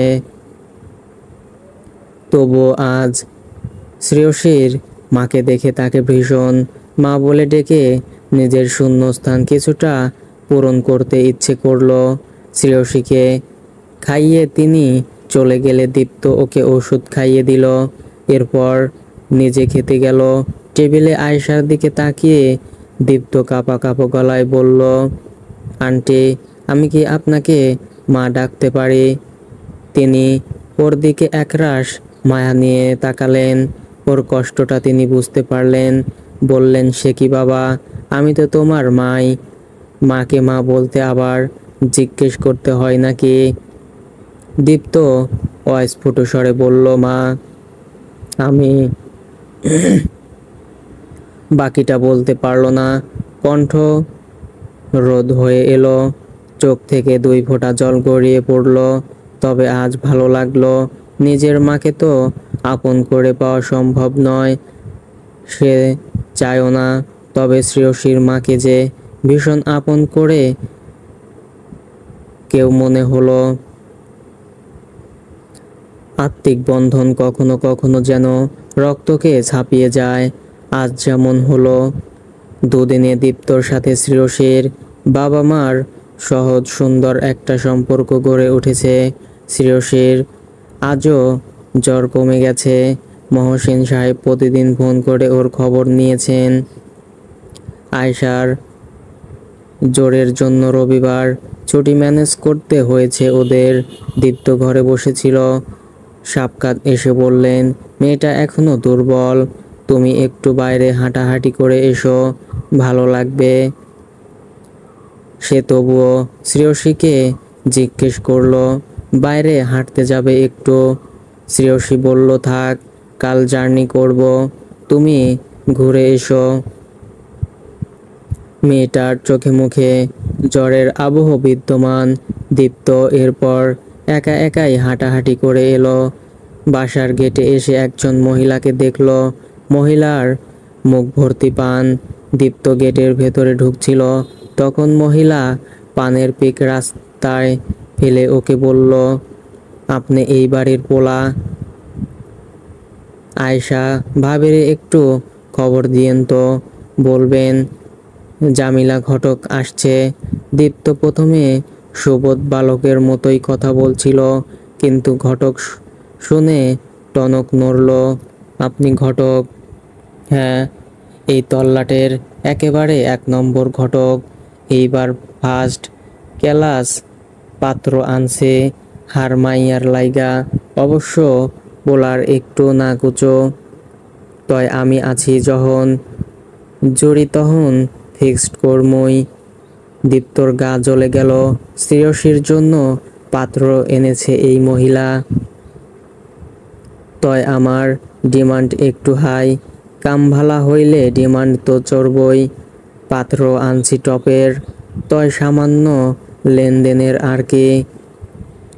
মেজাজের যেটুকু চড়া বাকি ছিল ততটা চড়ে একেবারে যেন সর্বোচ্চ বিন্দুতে পৌঁছে গেল দীপ্তর।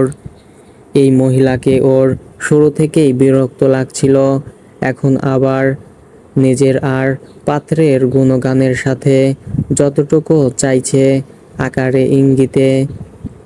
আপনার টপ ক্লাস পাত্র নিয়ে অন্য কোথাও যান, এইখানে আপনার প্রয়োজন নেই। দেখেন, আগের বারও আমারে উনি অপমান করছিল, তাও আমি আমার সব ভুইলা ভালোর জন্য আইছি। আপনি কেডা এখানে কইতাছেন? যার জন্য পাত্র এনেছেন আমি ওর হাজব্যান্ড। ও আপনি কি করেন? এইখান থেকে কি কি দিছে? তাদের সবচাইতে ভালোবাসার মানুষকে দিয়েছেন, আরও কিছু দিতে হবে। আর যারা যৌতুক নিয়ে নিজেকে বিক্রি করে আমি তাদের দলে নই। আপনি যান, আপনার আর আসার দরকার নেই। জামিলার চেহারা হলো দেখার মতো। সে আরও দুবার পিচিক করে পিক ফেলে ক্ষোভ নিয়ে বলল, আয়শা ভাবি আমারে জানাইতে পারতো, কামটা ঠিক করে নাই। দীপ্ত এই মানসিকতার মহিলার সাথে আর কথা বাড়ালো না, রুচি হলো না। সে ভেতরে চলে গেল। একে তো তার বিয়ে করা বউয়ের বিয়ে নিয়ে কথা বলতে এসেছে, তার উপর আবার কি উদ্ভট কথা। এই মহিলার স্পর্ধা দেখে সে অত্যন্ত ক্ষুব্ধ। শ্রেয়সীর বর হিসেবে অন্য কারো সাথে ওর তুলনাও করতে চাইছে, আবার ইচ্ছে তো করছিল আরও কঠিন কথা বলতে। নিহাতেই সে ভদ্রলোক তাই ফিরে এলো, তবে সে এখনো ধাতস্থ হতে পারছে না। বাসায় ঢুকতেই আয়েশা দরজা খুললেন। মা, বাইরে একজন মহিলা এসেছিলেন আপনাকে খুঁজতে, বলল ঘটক। ও শ্রেয়সী গো ধরেছিল নিজের পায়ে না দাঁড়ানো অবধি বিয়ে করবে না, কিন্তু আমি তো মা, চিন্তা হতো, তাই তখন কিছু ঘটকের সাথে কথা বলেছিলাম, তাদেরই কেউ হবে হয়তো। একজন মহিলা অতিরিক্ত কথা বলে। খানিকটা ভেবে আয়েশা বললেন, ও বুঝতে পেরেছি, সে আবার কোন সাহসে এসেছিল। আমিও তাই বলি, শ্রেয়সীর বিয়ের প্রস্তাব দিচ্ছে আমার কাছে, তাও আবার কোন টপ ক্লাস যৌতুকখোর বেটার সাথে। এমন রাগ হচ্ছে। আয়েশার ভালো লাগলো, এমন কিছু অধিকারবোধ সম্পর্কে জন্মাতে হয়, তাহলে সম্পর্ক গভীর হয়। মেয়েকে নিয়ে চিন্তা নেমে গেল তার। দীপ্ত ছেলে, ভালো ছেলে, তার মেয়েকে সে ভালো রাখবে, এমন একটা ভরসা এবার এই দুদিনে তার তৈরি হয়েছে। শ্রেয়সীর অসুস্থতায় যেভাবে খেয়াল রেখেছে দীপ্ত, তা মা হিসেবে তার জন্য প্রশান্তির। দীপ্তর রাগের কারণ হলো জামিলা শ্রেয়সীর পাশে আরেকজনকে বসিয়ে ওকে দাঁড়িপাল্লায় মাপতে চেয়েছে বলে।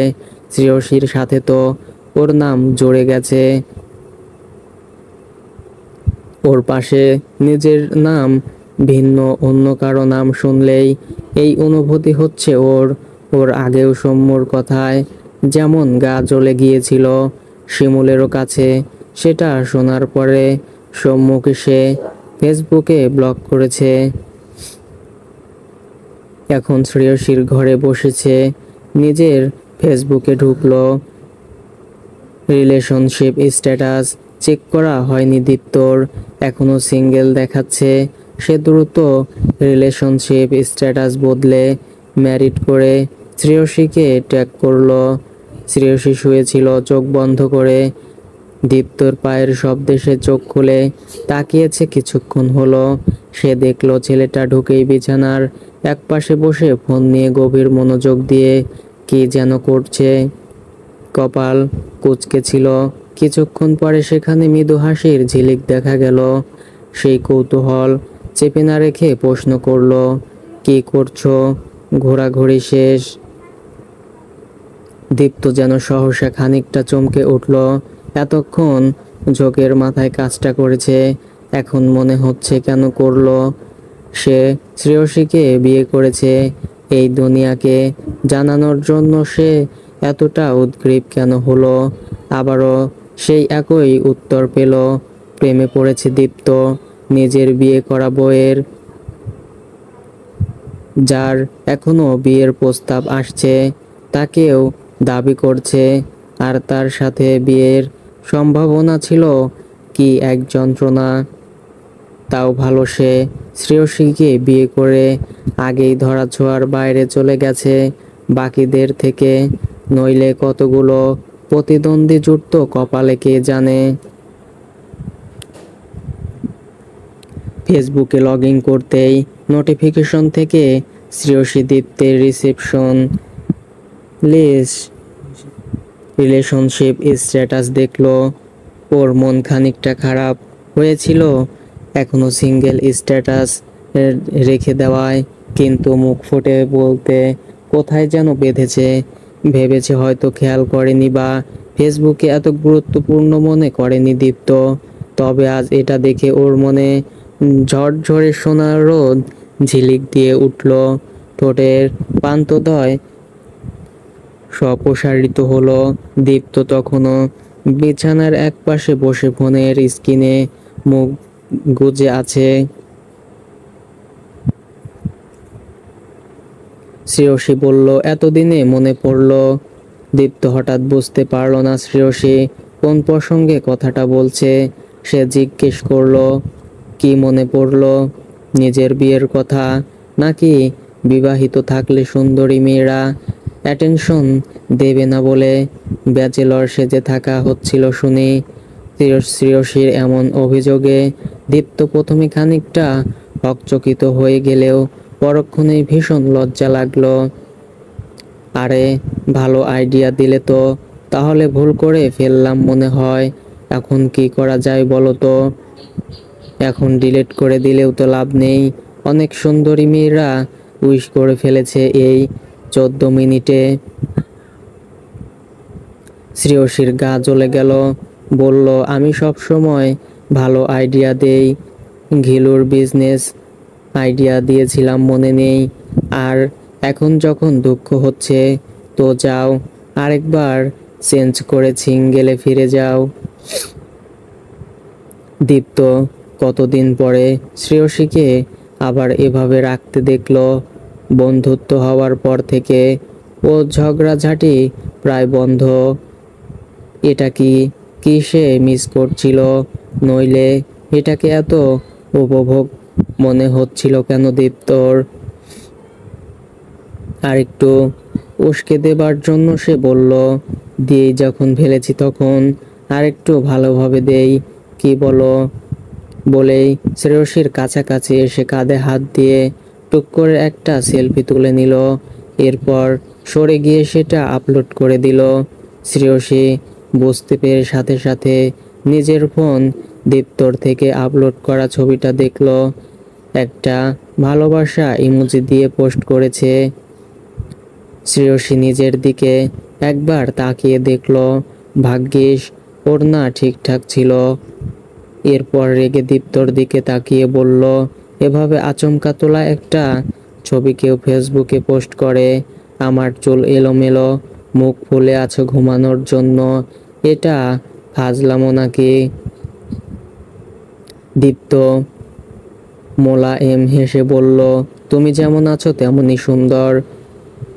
ইনস্ট্যান্ট ছবিতে যে অনুভূতি থাকে সেটা ন্যাচারাল। প্রস্তুতি নিতে গেলে একটা আর্টিফিশিয়াল ভাব আসতো। মেমোরি এভাবে হুট করেই ক্রিয়েট করতে হয় বুঝলে। আর আমি পোস্ট করার আগে দেখেই পোস্ট করেছি, কোনো সমস্যা নেই এই ছবিতে। আচমকা শ্রেয়সীর রাগ হালকা হয়ে এলো। তবে দীপ্তর পরের কথা শুনে আবারও মেজাজটা খিচড়ে গেল। আরও কিছু অ্যাডমায়ারার কমল মনে হয়, এত চিন্তা করে ডিলিট করে দাও, তারপর ওদের সাথে ডেট করা শুরু করো। দীপ্ত হেসে ফেলল, ঈর্ষা হচ্ছে বুঝি? শ্রেয়সী তেড়ে ফুঁড়ে কিছু বলতেই যাচ্ছিল, আচমকা থেমে গেল, কিছু একটা ভাবলো যেন। এরপর শান্ত গলায় বলল, 1 মাস পরে তোমার আজই হুট করে এই কাজ করতে ইচ্ছে হলো কেন? এবার দীপ্তর হাসি বন্ধ হলো। একটু আগে ঘটকের আনা শ্রেয়সীর বিয়ের প্রস্তাবের কথা মনে পড়ে গেল। মনের অস্থির ভাব খানিকটা ফিরে এলো আবারও। সবাইকে জানিয়ে দেবার জন্য যে তুমি বিবাহিত। এখনো যেভাবে তোমার আশেপাশে পানি প্রার্থীরা ভিড় করছে। শ্রেয়সী ঘটনাটা তখনও জানে না, তবে কিছুটা আন্দাজ করে হেসে বলল, আমাকে বললে যে এতক্ষণ। তুমি কি জেলাস? দীপ্ত কি তবে উৎসকাতর হয়ে পড়েছিল শ্রেয়সীর জন্য? তাই তো, দীপ্ত যেন নিজেকেই চিনতে পারছিল না। এত বদলে গেল সে কি করে? শুধুমাত্র অল্প কয়েকদিনের ব্যবধানে কি এক অচেনা টান সে অনুভব করছে প্রেয়সীর প্রতি। গতকাল শ্রেয়সী আর দীপ্ত বাসায় ফিরেছে। মহসিন সাহেব এখনো আসেননি বাড়ি থেকে। দুজনেই অফিসে গিয়েছিল। শ্রেয়সী সদ্য জ্বর থেকে উঠেছে, তবে দুর্বলতা এখনো কাটিয়ে উঠতে পারেনি। নিজের কাজটুকু দ্রুত শেষ করে লাঞ্চ আওয়ারে তাই ছুটি নিয়ে বাসায় ফিরে এসেছে। ক্যান্টিন থেকে লাঞ্চ করে এসেছে, এরপর ঘন্টাখানেক শুয়েছিল। এখন বাসাটা একেবারে ফাঁকা ফাঁকা লাগছে। ঘুমাবে ভেবেছিল, কিন্তু ক্লান্তি থাকলেও ঘুম এলো না। এর মধ্যে মহসিন সাহেব কল দিলেন। বাবা, তুমি বাসায় ফিরবে কবে? পরশু ফিরবো। তোর শরীর এখন কেমন? এখন বেটার। এখন তুই বাসায়? হ্যাঁ, একটু দুর্বল লাগছিল বলে চলে এলাম। তোমার ছেলে আর আমি তোমাকে ভীষণ মিস করছি। গাধাটা কই এখন? অফিসে। হ্যাঁ বাবা, ও ছুটি নিতে পারেনি। অসুস্থতা নিয়ে একা একা এলি। যদি দুর্ঘটনা ঘটতো রাস্তায়? আমি ওকে জানাইনি বাবা। এমনিতেই গতকাল ছুটি নিয়েছিল, আবার আরেকটা ছুটি নষ্ট করার কি দরকার? তাছাড়া আমি একদম ঠিক আছি এখন। মহসিন সাহেব ফোন রেখে নিজের কথা ভাবলেন। একবার সবার জ্বর এলো, তিনি 2 দিন ছুটি নিলেন। এরপর 3য় দিন অফিসে চলে গেলেন। ফিরে আসতেই সবার আক্রমণাত্মক কথার শিকার হতে হয়েছিল। বাড়িতে আমি অসুস্থ, তুমি ঢ্যাং ঢ্যাং করে অফিসে চলে গেলে। অসুস্থ বউকে ভালো লাগছে না আর। অফিসের সুন্দরী কলিগদের চোখে ধরছে, এদের না দেখে থাকতে পারছিলে না। এসব কি বাজে কথা বলছো? অফিস কাজের জায়গা, সেখানকার কিছু ওয়ার্ক এথিক্স আছে, রেসপন্সিবিলিটি থাকে। সরকার আমাকে বেতন দিচ্ছে, মাস শেষে এতদিন ছুটি কেন দেবে? এইটুকু বেতন দিয়ে আমাকে উদ্ধার করে ফেলেছ। সময়টার কথা মনে পড়তেই একরাশ বিমর্ষতা তাকে ঘিরে ধরল। তিনি আজীবন সততার প্রাধান্য দিয়ে এসেছেন। তার যে স্যালারি ছিল তখন তাতে স্বাচ্ছন্দ্যে দিন কাটিয়ে দেওয়া যেত, তবু এসব শুনতে হতো। শোভা আর তিনি ভালোবেসে বিয়ে করেছিলেন।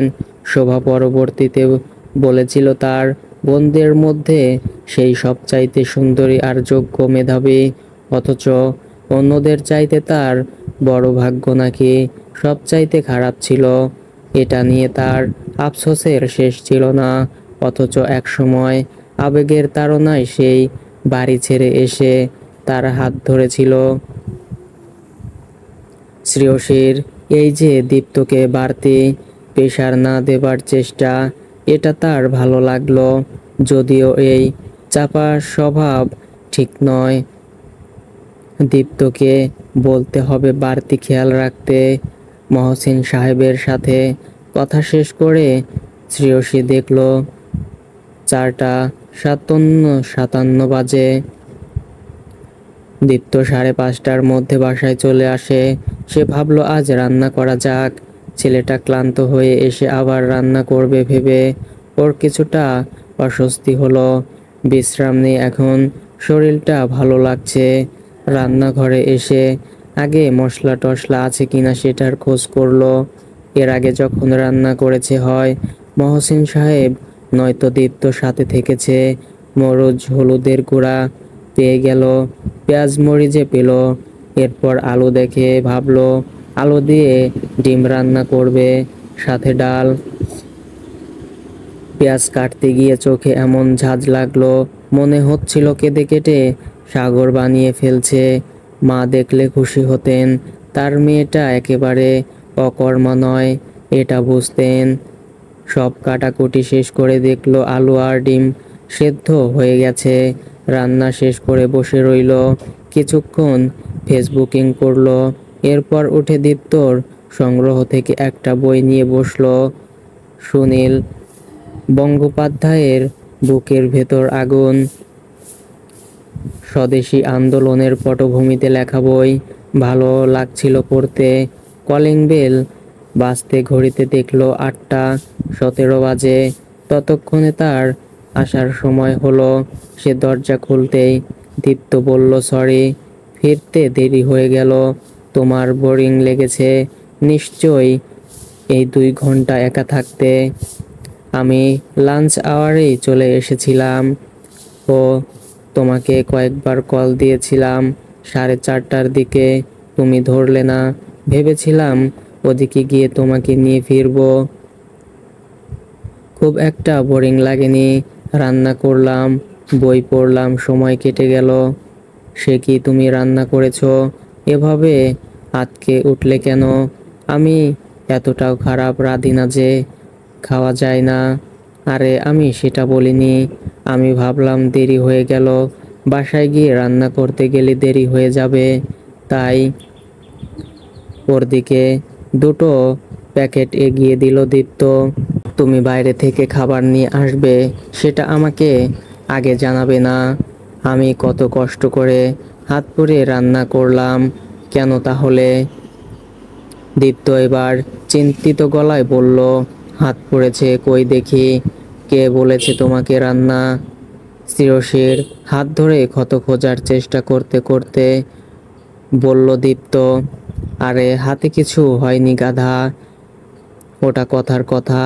দীপ্ত স্বস্তির নিঃশ্বাস ফেলে বলল, আচ্ছা তাই বলো, আগে বলো, এটা আমাকে জানাতে পারোনি? মোবাইল ফোন বলে একটা বস্তু আছে, তাতে যোগাযোগ করা যায়। ঠিক আছে, এরপর তোমাকে কল দেব দেরি হলে, মনে থাকে যেন। এতগুলো খাবার নষ্ট হবে। আরে নষ্ট হবে কেন? তোমার রান্নাটা ফ্রিজে রেখে দেই, সকালে চলে যাবে। বলার পরে সে শ্রেয়সীর দিকে তাকালো। শাড়ি পরেছে আজ, আঁচল কোমরে গোজা। দীপ্ত হেসে বলল, আজ তোমাকে কেমন বউ বউ লাগছে? শ্রেয়সীও হাসলো। এতদিন তাহলে কার মতো লেগেছে? দীপ্ত সেই হাসিতে বোধ হয়ে গেল মহাবিষ্টের মতো। ধীর পায়ে সে এগিয়ে গেল প্রেয়সীর দিকে, দৃষ্টিতে এক সমুদ্র প্রেমের উত্তাল ঢেউ। মহসিন সাহেব ঢাকায় ফিরেছেন গতকাল। এখন বেশ কয়েকদিন তার এমন দৌড়াদৌড়ির মধ্যে থাকতে হবে।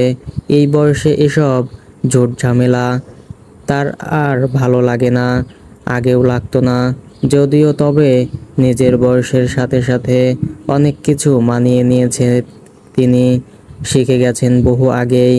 8 বছরের ছেলেকে নিয়ে কত চড়াই তরাই করে পাড়ি দিতে হয়েছে তা কেবল তিনিই জানেন।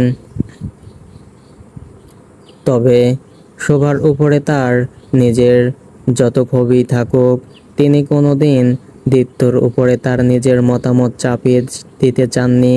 কোনো প্রকার নেতিবাচক মন্তব্য প্রাঙ্গণ স্ত্রীকে নিয়ে ছেলের কোনো বিষয়ে দিতে চাননি।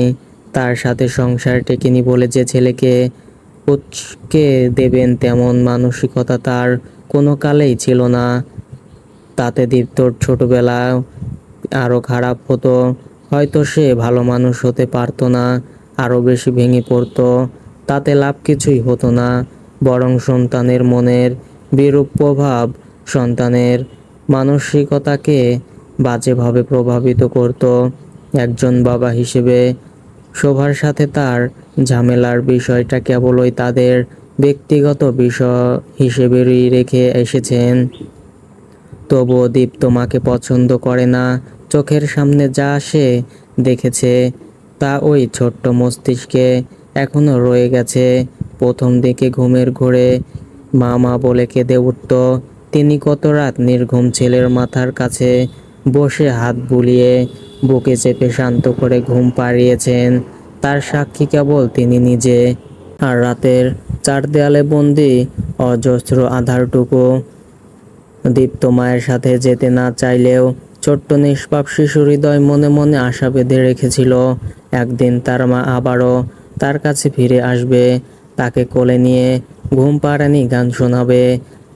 সে না খেয়ে লুকিয়ে থাকলে মা খাবারের থালা হাতে ওর দুষ্টুমি সহ্য করে পিছে পিছে ঘুরে খাইয়ে দিবে। কিন্তু এসব কিছু না হওয়ায় ওর মধ্যে জন্মেছিল সীমাহীন নৈরাশ্য থেকে বিরাগ। দীপ্ত একসময় মাকে ছাড়া বাঁচতে শিখে গেল। অভিমান সরে গিয়ে জায়গা করে নিল রাগ ঘৃণা। কোনো সন্তান তার মাকে ঘৃণা করুক, তিনি এমনটা চাননি। তবুও সব তো তার চাওয়ার মতো ঘটবে না। শিশু হৃদয়ের যে ক্ষতটা এমনই গাঢ় প্রগাঢ়, সেই সময়ের সাথে সাথে তা মুছে যায়নি, বরং টনটনিয়ে বুকে বেজে ওঠে হাহাকারের সুর। বাবা, বাবা! দীপ্তর ডাকে মহসিন সাহেব নিজের চিন্তা স্রোতে লাগাম টানলেন। কি ব্যাপার? কি এত ভাবছো বলো তো? সেই কখন থেকে ডাকছি। কিছু না। অফিস থেকে কখন ফিরলে? এই তো ফিরেই তোমার ঘরে চলে এলাম। দীপ্তর অভ্যাস অফিস থেকে ফিরে তার সাথে দেখা করা। আগে তো তিনি দরজা খুলতেন, এখন দেখা যায় বেশিরভাগ সময় শ্রেয়সী খোলে। তখন দীপ্ত নিজের ঘরে যাবার আগে তার ঘরে আসে। যা ফ্রেশ হয়ে নে। তা যাচ্ছি। কি হয়েছে কিছু বলবে? চিন্তা গলা দীপ্তর।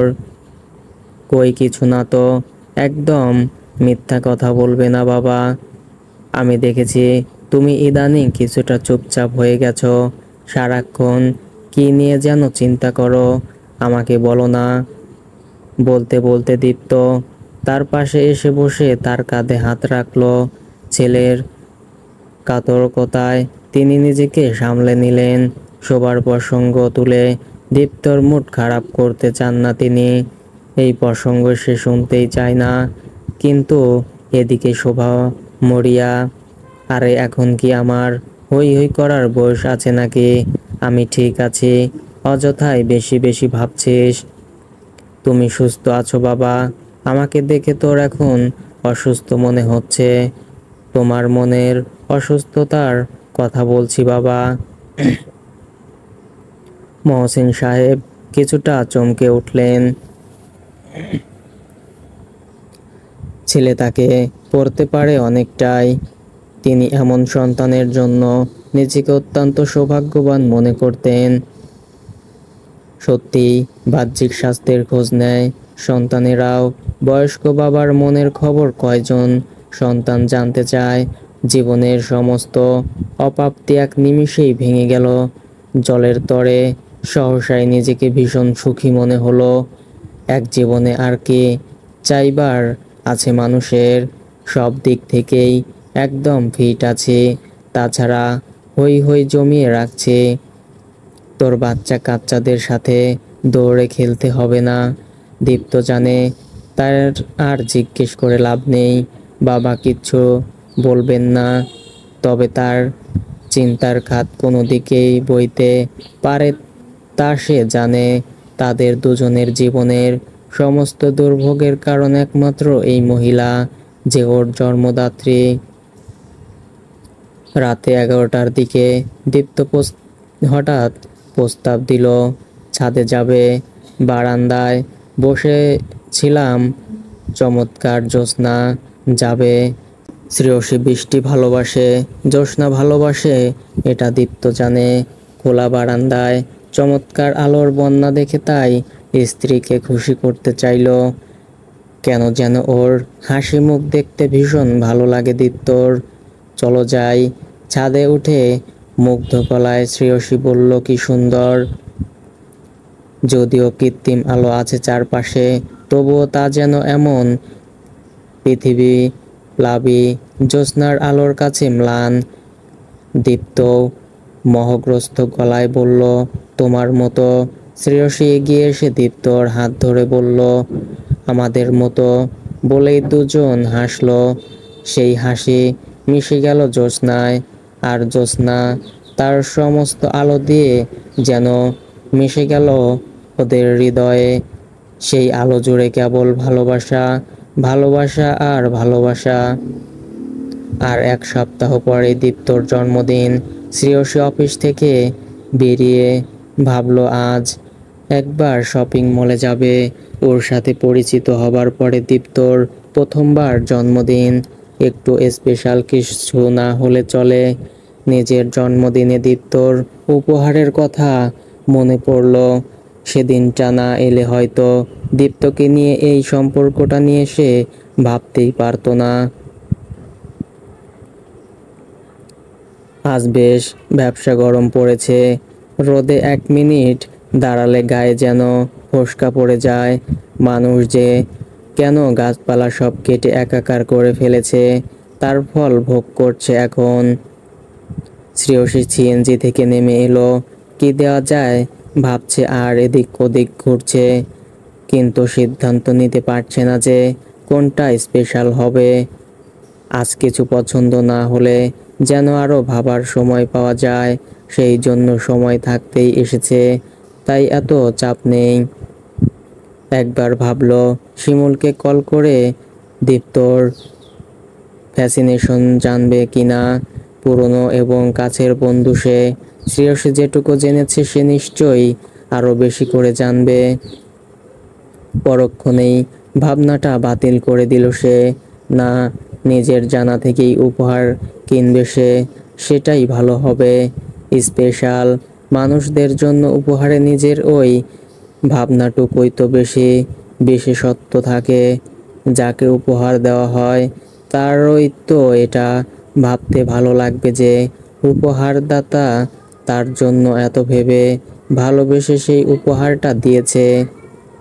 সেটা থেকে সে নিজেও বঞ্চিত হতে চায় না, দীপ্তকেও করতে চায় না।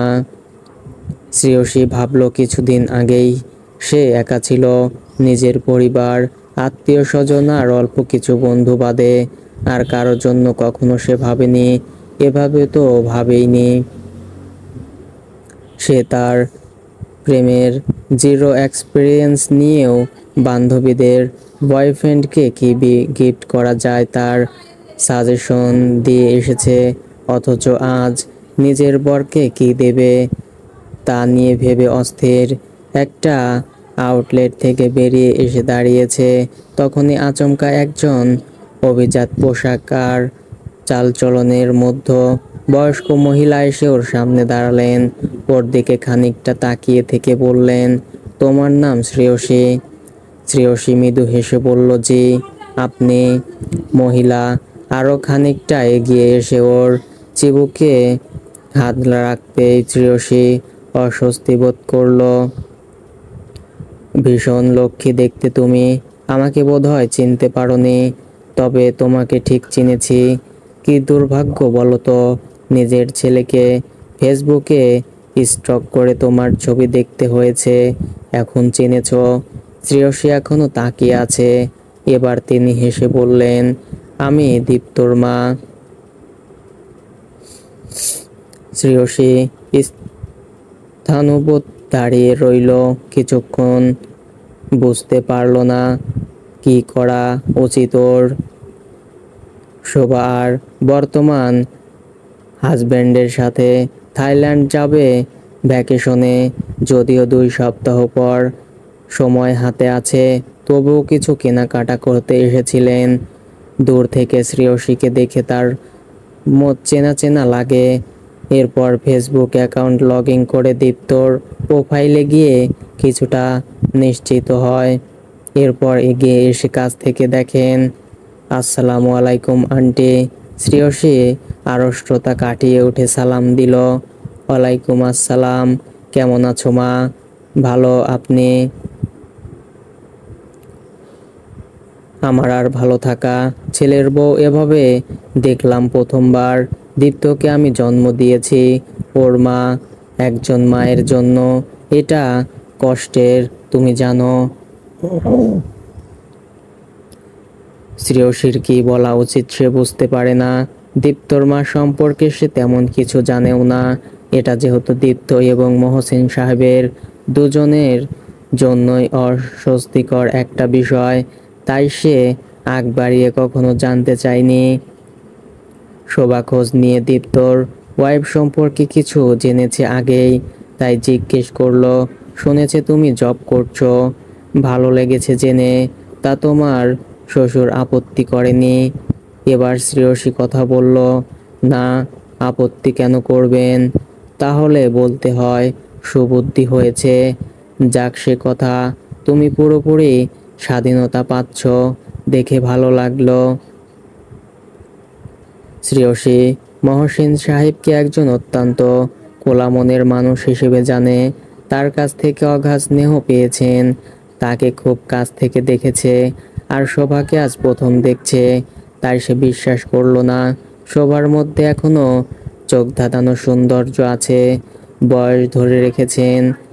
আন্টি কিছু মনে করবেন না, বাবাকে আমি যতদূর দেখেছি কারো স্বাধীনতায় হস্তক্ষেপ করার মতো মানুষ তাকে আমার মনে হয়নি। দীপ্তর বাবাকে বাবা বলছো, আমাকে আন্টি? আসলে আপনাকে আজ প্রথম দেখছি বলে আড়ষ্ট হয়ে আছো কেন মা? দীপ্ত আর ওই লোকটা আমার সম্পর্কে তোমার কান ভারী করেছে বুঝি? তাদের সাথে আপনাকে নিয়ে আমার কখনো কথা হয়নি। শোভা একটা দীর্ঘশ্বাস ফেললেন। নিজের ছেলের কাছেও তিনি অবাঞ্ছিত। আচ্ছা, যাক ওসব কথা। তোমাকে আজ প্রথম দেখলাম, খালি হাতে কেমন দেখা যায় বলো তো? তুমি একটু আমার সাথে এসো মা। আন্টি, আমি এখন কিছু নিতে পারবো না। কেন? আমি তোমার শাশুড়ি। ছেলে আমার সাথে কথা বলে না, কতদিন ওকে কাছ থেকে দেখি না। তুমিও যদি এভাবে আমাকে প্রত্যাখ্যান করো তাহলে আমি। এটুকু বলে খানিকটা কাঁদো কাঁদো গলায় বললেন, ধরে নাও একজন অত্যন্ত দুঃখী মায়ের পক্ষ থেকে তার কষ্ট কিঞ্চিত হলেও লাঘব করবার একটা চেষ্টা। প্লিজ না করো না মা, তোমার মাকে তুমি না করতে পারতে? শ্রেয়সী অদ্ভুত এক দ্বিধাদ্বন্দ্বের মধ্যে পড়ল। এদিকে শোভার বলা কথাগুলো, অন্যদিকে ওই বাসায় সবাই কিভাবে নেবে। আমি ধরে নেব এই ছোট্ট উপহারের সাথে হলেও সন্তানের সাথে খানিকটা থাকলাম। এটুকু স্বস্তি থেকে আমাকে বঞ্চিত করো না প্লিজ। এবার শ্রেয়সী না করতে পারল না। হাজার হোক তিনি দীপ্তর মা, তার যদি কোনো ভুলও থাকে তবুও সন্তানকে তো ভালোবাসেন। এমন আকুতি সে কি করে এড়িয়ে যাবে? সে সম্মতি দিল। শোভা তাকে নিয়ে জুয়েলারি শপে ঢুকলো। তিনি নিজে একটা চেইন পছন্দ করে শ্রেয়সীর গলার সামনে ধরে বললেন, বা বেশ মানিয়েছে তোমাকে, পছন্দ হয়েছে। প্রথম পরিচয় এমন দামি উপহার নিতে ওর মন একেবারেই সায় দিচ্ছিল না। শোভা এবারও আকুতি ভরা গলায় ওকে বোঝালেন তিনি নিজে শ্রেয়সীর গলায় পরিয়ে দিবেন। একসাথে শপিং মল থেকে বেরিয়ে এলেন। শ্রেয়সীকে গাড়ির জন্য দাঁড়িয়ে থাকতে দেখে বললেন, আমি তোমাকে পৌঁছে দেই। না আন্টি প্লিজ, আমি চলে যাব। আমাদের জন্য দোয়া করবেন। অবশ্যই, সন্তানের জন্য মায়ের দোয়া সব সময় থাকে। শ্রেয়সী সিএনজিতে উঠে পড়ল। ওর মন খসখস করছে। চেইনটা গলা থেকে খুলে ভ্যানিটি ব্যাগে রাখলো।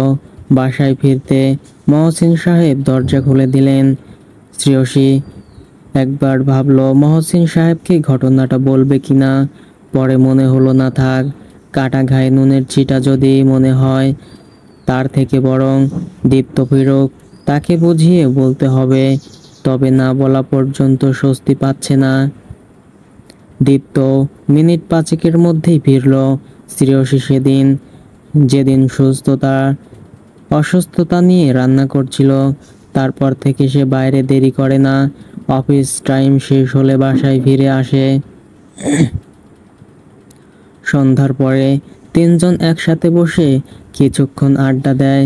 পারিবারিক আড্ডা, একান্ত তাদের নিজেদের। 9টার খাবার পরে মহসিন সাহেব ওষুধ খেয়ে কিছুক্ষণ টেলিভিশনে খবর দেখেন, জিওগ্রাফি চ্যানেল দেখেন কিছুক্ষণ। তারপর 10টার দিকে নিজের ঘরে চলে যান। দীপ্ত আর শ্রেয়সী বারান্দায় বসে ঘরের আলো নিভিয়ে দিয়ে। এই পাশটায় এখনো খোলামেলা, বাতাসটা ভালো লাগে। 11টার দিকে একসাথে মুভি কিংবা সিরিজ দেখে কিছুক্ষণ, তারপরের সময়টা একেবারে তাদের একান্ত। আজ দীপ্ত ভীষণ ফুরফুরে মুডে আছে। বারান্দায় চাঁদের আলো আসছে, নতুন গোলাপ গাছে কলি এসেছে দেখছে। দীপ্তর বারান্দায় নিজের লাগানো অনেকগুলো গাছ, এই গাছটা সর্বশেষ লাগিয়েছে। অত্যন্ত গুছিয়ে চলার পাশাপাশি গাছ ফুল এসব ভালোবাসে সে।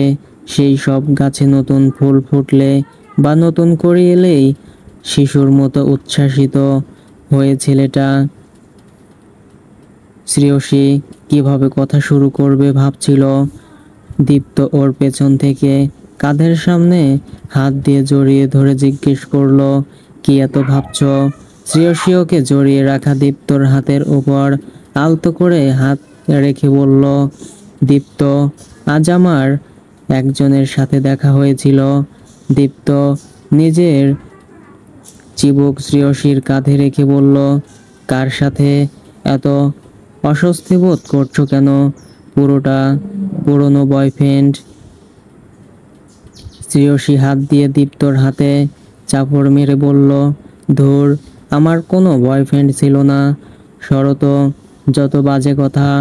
দীপ্ত হেসে বলল, তাহলে এমন ভাবনার কি আছে? শ্রেয়সী বারান্দায় আসার সময় চেইনটা সাথে করে নিয়ে এসেছে। দীপ্তের হাতের বেষ্টনী থেকে বেরিয়ে এসে লাইট জ্বালিয়ে সেটা দীপ্তর হাতে দিয়ে বলল, তিনি এটা দিয়ে আমাকে আশীর্বাদ করেছেন। আমি নিতে চাইনি, কিন্তু উনি এমন ইমোশনাল হয়ে গেলেন। দীপ্ত অধৈর্য গলায় বলল, এমন পেঁচাচ্ছ কেন? কে সেটা বলবে তো? তোমার মা আজ শপিং মলে। বাকি কথা শেষ করতে পারল না শ্রেয়সী। দীপ্তর অভিব্যক্তি ভোজবাজির মতো বদলে গেল। উৎফুল্ল দীপ্ত অপরিসীম ক্রোধে ফুঁসছে, নাকের পাটা লাল হয়ে গেছে মুহূর্তেই। শ্রেয়সী ওকে এমন ক্রুদ্ধ হতে কোনোদিন দেখেনি। আগে ওরা তুমুল ঝগড়া করেছে, তখনও ভীষণ রেগে যেত, কিন্তু এমন ভয়ঙ্কর প্রতিক্রিয়াতে কোনোদিন দেখেনি। ভেতরে ভেতরে দমে গেল শ্রেয়সী। দীপ্ত, প্লিজ শান্ত হও, আমি পুরো বিষয়টা ক্লিয়ার করি। কিন্তু সেই চেইনটা শ্রেয়সীর হাত আঁকড়ে ধরে হাতে গুজে দিল। তোমার গহনা দরকার হলে আমাকে বলতে, যার তার কাছ থেকে কেন নিতে হবে? শ্রেয়সী আহত গলায় বলল, তোমার মনে হচ্ছে আমি গহনার লোভে এটা নিয়েছি? এতদিনে আমাকে এটাই চিনেছ। ভালোই হলো, মা হিসেবে কিছু উপহার দিলে। তিনি শান্তি পেয়েছেন। তবে তুমি আমার সম্পর্কে কেমন ধারণা পোষণ করো সেটা আজ বুঝতে পারলাম। দীপ্তর মাথায় এখন কিছুতেই ঢুকছে না। সে ফুঁসতে ফুঁসতেই বলল, ওই মহিলার কি মনে হয়? এতদিনে তার মনে পড়েছে সন্তানের প্রতি কর্তব্যের কথা। ঝগড়া করে ওই মহিলা পাশের ঘরে দরজা বন্ধ করে বসে থাকতো। ওই পাশে এই পাশে আমি ভয় ক্ষুধায় কাতরাতাম, তখন তার মায়ের কর্তব্য মনে পড়েনি। নিজের জেদ বজায় রাখতে যখন আমাকে হাতিয়ার হিসেবে ব্যবহার করে বাবাকে ব্ল্যাকমেইল করত, তখন মাতৃত্বের কথা মনে পড়েনি। আজ কেন মাতৃত্ব উপচে পড়ছে তার? তুমি এটা নিয়ে আমাকে অপমান করেছ শ্রেয়সী। দীপ্ত, আমি একা থাকতে চাই, তুমি আমার চোখের সামনে থেকে যাও। শ্রেয়সী যেতে যেতে পেছনে শব্দ শুনে একবার পিছু তাকিয়ে দেখল নিজের প্রিয় একটা টপ পা দিয়ে উল্টে ফেলেছে। সেটা কয়েক টুকরো হয়ে ছড়িয়ে পড়েছে। শ্রেয়সীর চোখ থেকে জল গড়িয়ে পড়ল। সো ফ্রেন্ডস, গল্পটি কেমন লেগেছে অবশ্যই কমেন্ট করে জানিয়ে দিবেন এবং নিত্য নতুন গল্প দেখতে চাইলে চ্যানেলটি সাবস্ক্রাইব করে পাশেই থাকবেন। ধন্যবাদ সবাইকে।